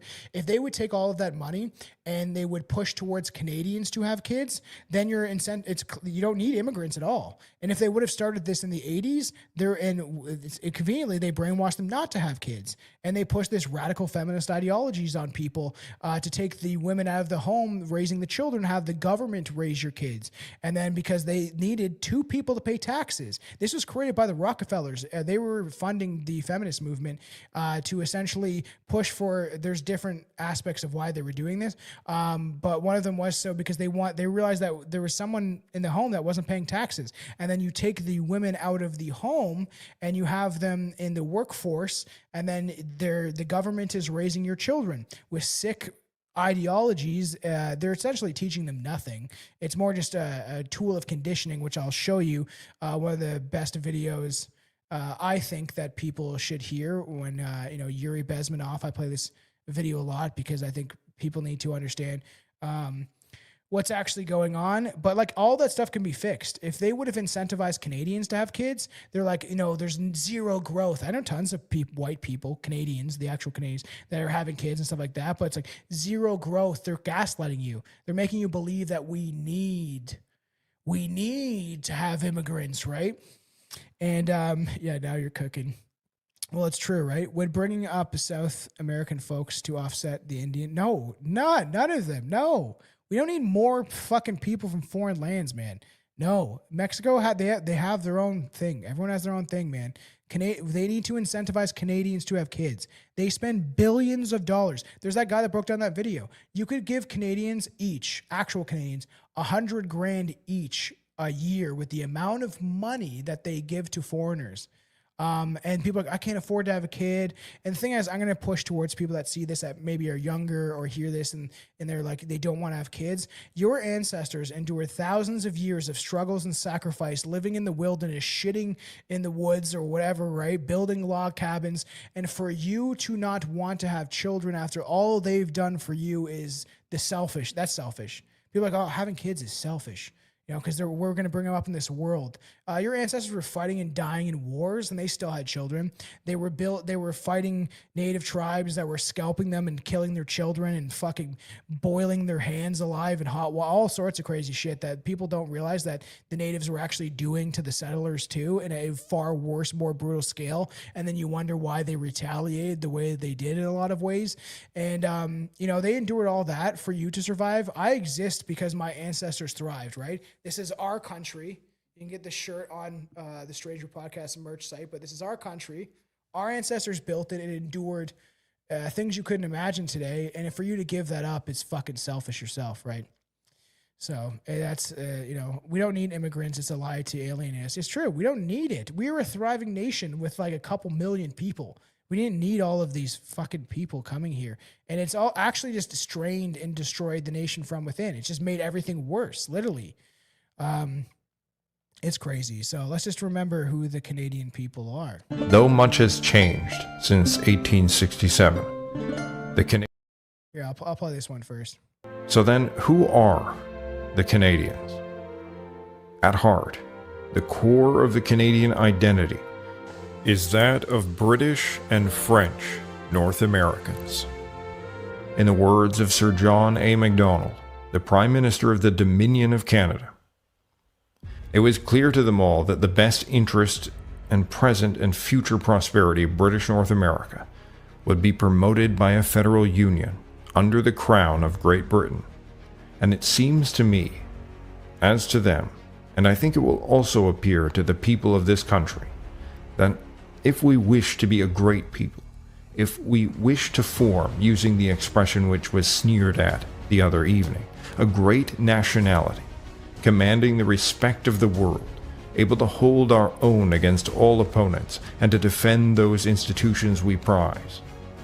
If we wish to have one system of government, and to establish a commercial union with unrestricted free trade between people of the 5 provinces, belonging as they do to the same nation, obeying the same sovereign, owing the same allegiance, and being for the most part of the same blood and lineage, if we wish to be able to afford to each other the means of mutual defense and support against aggression and attack, this can only be obtained by a union of some kind between these scattered and weak boundaries composing the British North American provinces, composed of people possessed of skill, education, and experience in the ways of the New World, people who are as much Canadians, I may say, as we are, people who are imbued with the same feelings of loyalty to the Queen and the same desire for the continuance of the connection with the mother country as we are, and at the same time have a like feeling of ardent attachment for this our common country, for which they and we would alike fight and shed our blood if necessary. When all this is considered, argument is needless to prove the advantage of such a union. Gives me chills, you know, and I forgot about this. You can hear it in older episodes. And I'm like, I didn't realize that what culture we had until I recognized I lived all around it. I was ignorant, you know, I was very ignorant and not aware and brainwashed in some regard. And this has been conditioned into us for a long time, decades at least. Cultural Marxism, I've exposed this a lot on the show. Like, if you guys are watching this on Facebook, like, go follow the show on YouTube, Strange Brew Podcast. Help us build up there. We're just surpassed 3,000. We're 3,002 or 300. And we've been suppressed for years. Like, we've been on YouTube for a long time, and they've suppressed our content because we were covering stuff like the Protocol Elders of Zion. It got like thousands of views, and then our channel got suppressed. or like we're on all podcast platforms. I've been doing the show for a long time. You'll hear my points of views change throughout the years because I started to see things differently. Like I was brainwashed and conditioned too. And I didn't think, I was like, I was in favor of things that I wouldn't be now because I grew up, I got older, and I realized what this world really is now. We need to be nationalistic, and they try to really erase this from us, this connection to who we are as a people, and to kind of hate ourselves and to feel bad. Like I would say things like what we did to the natives. I didn't do anything to the natives. I used to say stuff like that, like what we did. I didn't do anything. It's not my fucking responsibility. Like if my great-grandfather if your great-grandfather punched my great-grandfather, can I punch you? That's like the stupidest concept in the fucking world, man. If your great-great-uncle stabbed my great-great-grandma, do I get to like stab you? Like that's just a dumb concept, right? And they've really conditioned that out of us to forget who we are. And if we don't know who we are, this is Jeremy McKenzie woke this up out of me. He's been on the show twice. The second time I was just all excited. I should let him talk a little more, but we had fun. I was showing him different conspiracy videos. It's on YouTube and Rumble, and on podcast platforms. And I was trying to see what he thinks about different conspiracies because I just thought it'd be hilarious. And even the first time he was on, a lot of people are like, "You brought something different out of him that a lot of people haven't seen." I really respect him as a person. I like listening to him. He's very intelligent, and he's been calling this stuff out for a long time. And he was something that made me reflect back on all of this. And then when I found out my family's been here since 1604, and then on my dad's side, they were Empire loyalists. And I like that video. Like, I don't think allegiance to the Queen and the monarchy is necessary now. I think it's part of our heritage, and I respect and am thankful for the achievements that they did. But they're reptilians, most likely. Like they're like shady people, and they're actually connected. They're actually not British. They're German, which I think they're not even German. I think they're oy vey. But like there's connections to that and those ancient bloodlines, the 13 Illuminati bloodlines, if you want to go conspiratorial and get a little deeper into that stuff. We cover all this stuff in my show. I've been looking into this stuff for 18, 19 years, a long time. At least the conspiracy realms, but at least nationalistically of like looking at the world and being like, we are an ethnic group of people. We do have a national identity. We are a homogenous society of people. And if we don't start looking out for each other, it's over. That's the solution, people, not voting, is building communities, grassroots movements, bringing people together, going to talk with your neighbor, going to like connect. Like at some point I'd like to build a group, nothing crazy or doing just I want to bring communities together of people to have like, barbecues and connect hundreds and thousands of people. Like, I don't know how we're able to do this. I think it needs to start small first and then build from there. But we need to start working together. Everybody else is doing that in our home.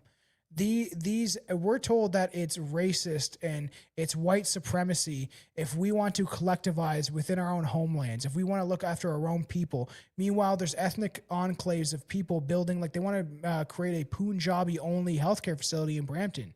That's fucked up. If I did that in my own country, my home that my ancestors built, and I was like, whites only whites gets access to this, it would be demonized. It's vile. You're a Nazi, a white. They say these words like this. I repeat this all the time. They call you things like fascist and Nazi and white supremacist to dehumanize you so they can advocate for your death. That's what they're doing. They're dehumanizing you by using these words so they can justify attacking you and to justify your death. As much as I didn't like Charlie Kirk, that's what they did to him. Like I liked some of what he had to say, but he was definitely owned, and then it seemed like he went against his owners. But like we need to work together. There is ways out of this, collectivizing. There's been a lot of people, hypothetically like a walkout. If enough people are like, I've had enough of the system, I'm not going to work for this week. If you need millions of people, all of the actual solutions, you do need millions of people. You need millions of people to band together and be like, okay, enough. Just similar to the convoy, but almost like if say like, the actual Canadians, maybe people that are realizing what's going on, say there's about, 5 to 10 million of us. A lot of Canadians have been brainwashed that are ethnically Canadian, that, there's about 27 million of us that are still here, that are still Canadians, connected to the roots and foundations of the people that actually created this nation, and those other Europeans that came earlier on and or later on, I mean, in the 1920s and 30s and 40s, that it could become blended into the European identity of what Canada is, because Canada is a European country, and the word Canada does not come from Canada. That's actually a theory, and the idea is like there was no such thing as a Canadian before white Europeans built this country into what it is today. Canada comes from one term of a village by the Iroquois who were in America. They lived in America. They weren't living in and there were a lot of these tribes were nomadic, man. They just traveled across the land, foraging and hunting for food, living essentially in prehistoric times. That is a fact. But that's the whole idea is, oh yeah, I know Troy's going to come out. We have to get together, man, and start building some community. That's what I'm going to do. I'm going to be bringing I got that dude Like Old Fights coming on hopefully tomorrow morning. I think that's when we're doing it. I actually don't know his name. That guy's fucking hilarious though. I posted one of his videos on Facebook and it got viral. And right now my Instagram, the Raptilian, it's sitting at 20.8K. It's suppressed. I've been sitting at 20.8K. And Jeremy McKenzie talked about this, that he got about to 20K and then they suppress your shit. I was going viral on Instagram and getting thousands of followers, and now it's suppressed. Essentially that I got my cap. I haven't moved in weeks, and that's what they do. You get close enough. There's evidence of actual feudalism out west in the First Nations. Yeah, of course, right. You never see comments on X. It's actually pretty rare when people pop in from X, but I always appreciate it. I have 2 more videos to show. I could go on and on. Like I could talk about this for hours because I actually understand. Like I just want to show you guys this. This is Canada. I think it's Lollapalooza or something. This is in Vancouver. The first thing you notice if you haven't been to a concert in a while is the crowd. It looks about the same as 20 years ago. You just look older. The second thing you notice is the security. It's polite, but it seems to be a lot more thorough. You aren't allowed to take much inside. It's cameras, video equipment, recording devices.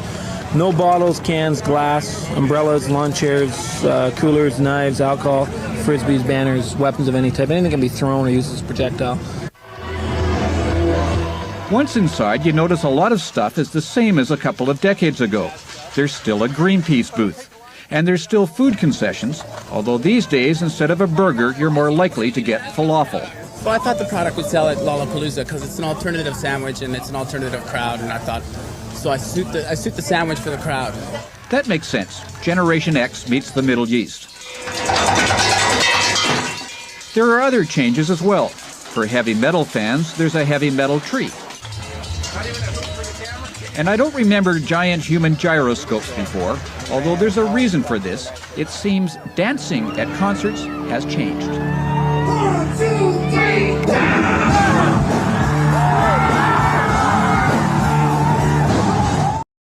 Okay, before I get copywritten, because YouTube's fucking ridiculous, they were like trying to take down. So I had to re-upload our Reptilian episode on Spotify like 3 times because it kept fucking.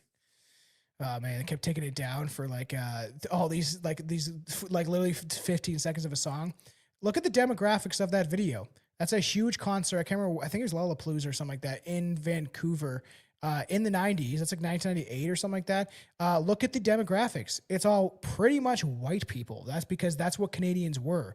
And this idea that like people get that like anyone from anywhere could be anything and Canadians are just like a passport. If you look up stereotypical Canadian on Google, you will see a typical white guy with a beard and wearing red plaid, stuff like that, because stereotypes matter. Stereotypes are noticing things about certain groups of people. That's the idea of racism, is pattern recognition. It's actually a survival instinct. It's the idea of like, these group of people act like this. That's the idea. It's not everyone, but recognizing that on a majority, this group acts like this or behaves like this.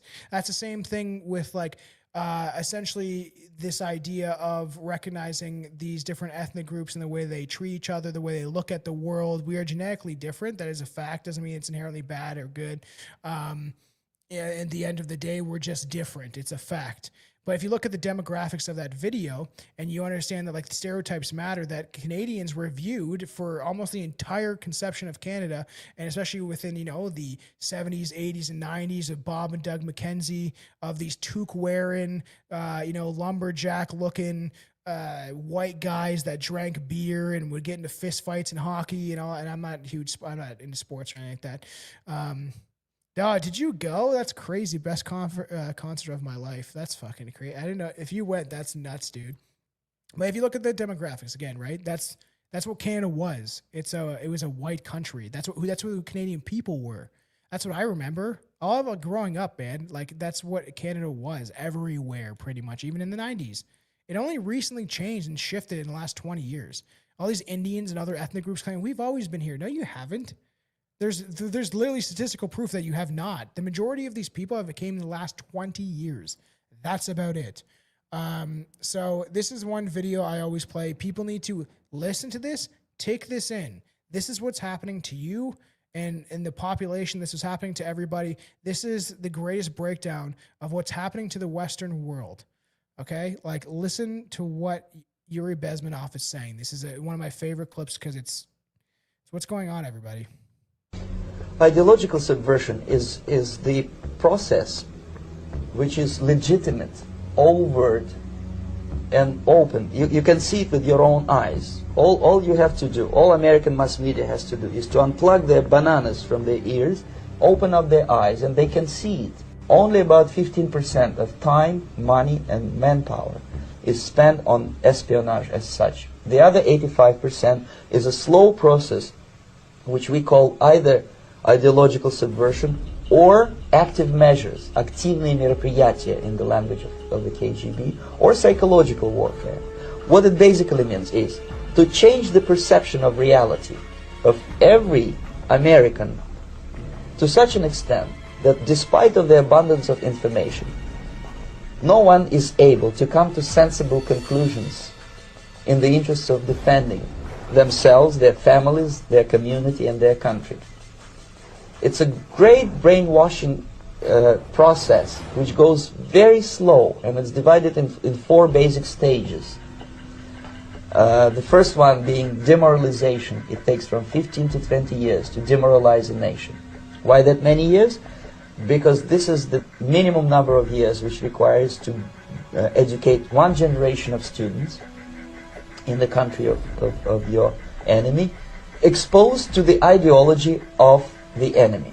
In other words, Marxism-Leninism ideology is being pumped into the soft heads of at least 3 generations of American students without being challenged or counterbalanced by the basic values of Americanism, American patriotism. The demoralization process in the United States is basically completed already.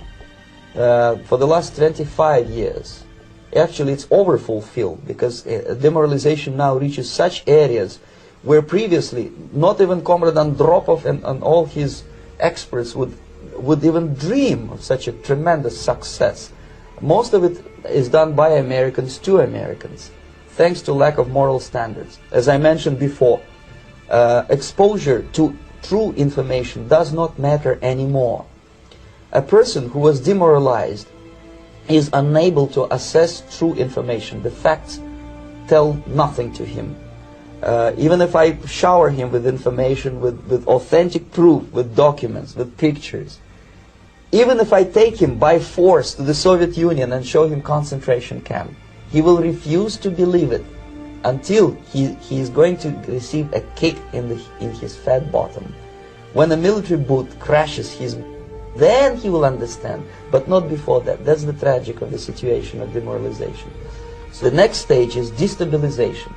This time, subverter does not care about your ideas and the patterns of your consumption, whether you eat junk food and get fat and flabby, it doesn't matter anymore.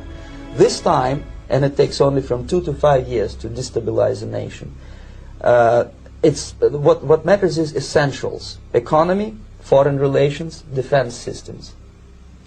And you can see it quite clearly that in some areas, in such sensitive areas as defense and economy, the influence of Marxist-Leninist ideas in the United States is absolutely fantastic. I could never believe it 14 years ago when I landed in this part of the world that the process will go that fast. The next stage, of course, is crisis. It may take only up to 6 weeks to bring a country to the verge of crisis. You can see it in Central America now. And after crisis, with a violent change of power, structure, and economy, you have so-called the period of normalization. It may last indefinitely. This is what will happen in the United States if you allow all these schmucks to bring the country to crisis, to promise people all kind of goodies and the paradise on earth, to destabilize your economy, to eliminate the principle of free market competition, and to put a big brother government in Washington, D.C., who will promise lots of things, never mind whether the promises are fulfillable or not. Your leftists in the United States, all these professors and all these beautiful civil rights defenders, they are instrumental in the process of the subversion only to destabilize the nation. When their job is completed, they are not needed anymore. They know too much. Some of them, when they get disillusioned, when they see that Marxist-Leninists come to power, obviously they get offended.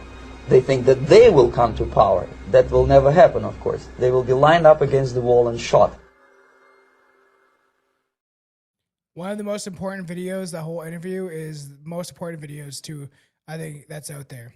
Ex-KGB understands what's going on. Listen what he said. It's controlled opposition. They've studied this for a long time. Demoralization, these steps that they use. We're in the third step right now. Like, we're inside of this cultural Marxist takeover. And that's what he said, the useful idiots. They think that they'll come to power, but they never will. They will shoot the useful idiots, the people, these activists and these, LGBT tranny support, all these people that like are supporting these like woke ideologies. They are the ones that they destroy. They usually get rid of the smartest people first. That's what they did during the Bolshevik Revolution, which we'll be covering on the show at some point. Where they mass slaughtered white Christians. That's where, and the same person, the person that wrote the book, there's a book called Racism. That was wrote by a guy named Magnus Hirschfeld. He was one of the guys that helped popularize that term. It was created by a guy named Henry Richard Pratt or something like that, Henry William Pratt.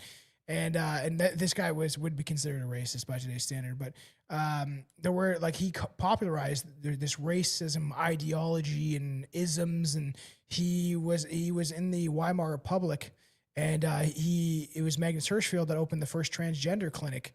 And push these sick ideologies during the Weimar Republic.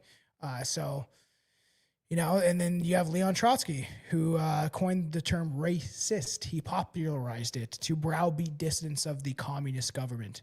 That's the most important video you can see. It literally tells you exactly what's going on. And everybody that is watching this, I appreciate your support. If you're watching this, because I just was able to figure out how to go live on Facebook, something was messing up or whatever, and you see this or whatever, go support the show on YouTube and Rumble. I always tell people we try to do a good production value where we show videos and stuff like that. So, go subscribe to YouTube, and then you can watch it from your TV. Go subscribe to The Raptilian and all music platforms, especially YouTube. I'm trying to build that up. I will be shooting new music videos at some point. I'm just very busy. I'm working on a new album. I don't know. I said 2026 it should be out, but I'm writing some pretty. I have a conspiracy. I've done conspiracy part 1 and part 2. I might do a part 3 or name it something different, but I've been writing some crazy stuff. This is like the one song is crazy conspiracy minded, and it's fun and fucked up, and it's got some one line is like, we're living in Epstein's wet dream, sicker than Ed Gein, the sex fiend. Like, it's gonna be crazy, and then it's gonna be intense. And I already have some of the songs recorded, but I got a bunch more I need to do. But that support would be appreciated. I've been doing music way longer than I've been doing podcasting, or I spoke out again with my music a long time ago. I just started releasing it over the last 2 years, 3 years essentially. Started putting it on music platforms. Yet I've been doing it for 17 years, 2010 when I really started recording, but I used to record on a tape recorder, literally. When I have tapes from 2006, 2007, I have literally cassette tapes where I used to just play a beat in the background and I'd freestyle over it and teach myself how to, and some people don't like my style. I do my style. It's the way I do it is on purpose. And the way I set things up is everything's on purpose. I do it on purpose. It's, maybe I'll end it on a promo for a song for you guys. But I just wanted to show this to, let's not forget who we are.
and the memory of each and every man and woman.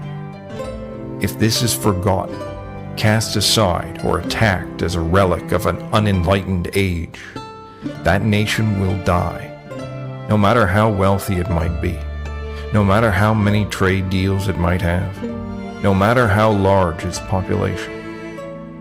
Now is the time for Canadians to reconnect with their roots, so the awful wind of history will not sweep us away. Don't let it sweep us away, man. Sweep us away. Give me fucking chills. We're running out of time, you know. Like, people need to start banding together, essentially, and collectivizing in the way these other ethnic groups do.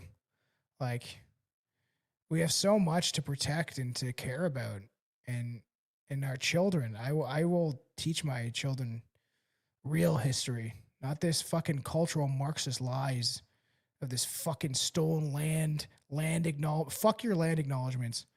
It's fucking stupid. Giving land acknowledgements for Africans. There's no fucking Africans here. Shut the fuck up. All that shit needs to end. These are communistic ideologies. Inconveniently, the UN drip of taking people's homes and private property of citizens away and handing it over to indigenous groups is being sold to the Chinese. This is all part of the agenda. You will own nothing and be happy. China is creeping in to Canada, and Carney has ties to India, China, all these foreign nations. They're treasonous. Like, by definition, these people are treasonous. All of them, all the politicians who enabled this to happen and do not say anything about it and do not advocate for it. Sure, on paper, they're voting against these policies. They know that the policies will get through anyway. Like, if people are like, well, the conservatives vote against this, I'm like, that's cool. Everybody else voted for it. They know that on paper, on the illusion, they're like, oh, nay. They say nay. But all the others, the NDP, Quebecois, the Bloc, whatever, like, they all vote the same way. Like, it's a uniparty, and then the conservatives act like they're not a part of it, but then it's just an illusion to show you that they're in opposition. That's like, what's her name? Said that the only reason the Conservative Party exists is so a real right-wing party can never be formed, because they're in the way. They're in place of that supposedly right-wing party, even though they're leftists. All by policy, by the way they speak, by the policies they push. They are leftists. We've gone so far left. Someone on X is trying to claim that we're like, that everything is right wing or something. I'm like, how more far left do you want? You want to be rounded up in fucking concentration camps and put to the gulags? Is that how far left you want to go? Because that's where we're going if you fucking people don't wake up. You know, I'll play you a sneak peek of a song on my new album that's coming out called No White Guilt, and then I'll end it. But support, share, like, comment. You know, I appreciate everybody that watches and listens to the show. If you're like, you know, you should check this out, definitely subscribe on YouTube. If you like listening to shows at work or wherever you may be, we have literally tons of episodes. We're globally the top 1.5% podcast out there. That's a fact. We've been doing this show for almost 8 years now. We have a ton of content out there, ton of fun stuff. I'll be doing re-releases of older episodes on YouTube that I think people need to see, and maybe they'll go up on YouTube or Facebook and stuff. Too, since I got a decent following on there. You know, we've had a lot of people in and out watching on Facebook. There's been a fair amount of people on X. So support the stuff, man. Support my music. I don't need to do this. I take time. I took almost 2.5 hours. I didn't need to do it this long. I thought it was going to be shorter, but there's a lot of things to cover. But, you know, I take the time out of my day. I don't make much money off the show, literally, definitely not enough to live off it. That's the goal at one day, but you know, I make a little bit of money. You know, you can support on Patreon. If you want to support me in any way, we have a Patreon. We're going to be uploading more and more content. You get sneak peeks before everybody else. There's already one up there of the second part I did with Simon Elsler.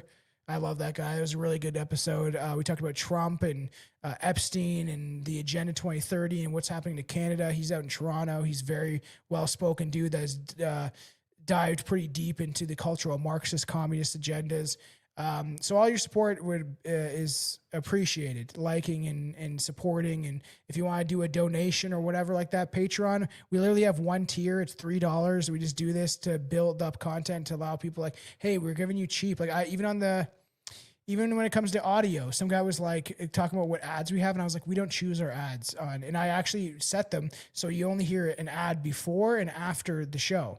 I don't have any ads. I could click this. It's optimizing your ads, and essentially you'd hear an ad like every 15 minutes. I would make more money off it. I don't do that because I don't want the fans to have to listen to fucking an ad every 15 minutes, you know. And that's because I do this out of my own, like, you know, gratitude and thankful to the people that listen and say, like, I'm not gonna make you listen to a bunch of ads so I make more money. I'm not a selfish grifter like a lot of people out there, all these people in the political aspects, conservative liberals that are grifting off of this divide and conquer tactic. Fuck that. You know, I actually care. I'm not just some fucking coward that, you know, needs to make money off this shit. I would love to live off this one day, but, you know, it would be up to the fans to support that.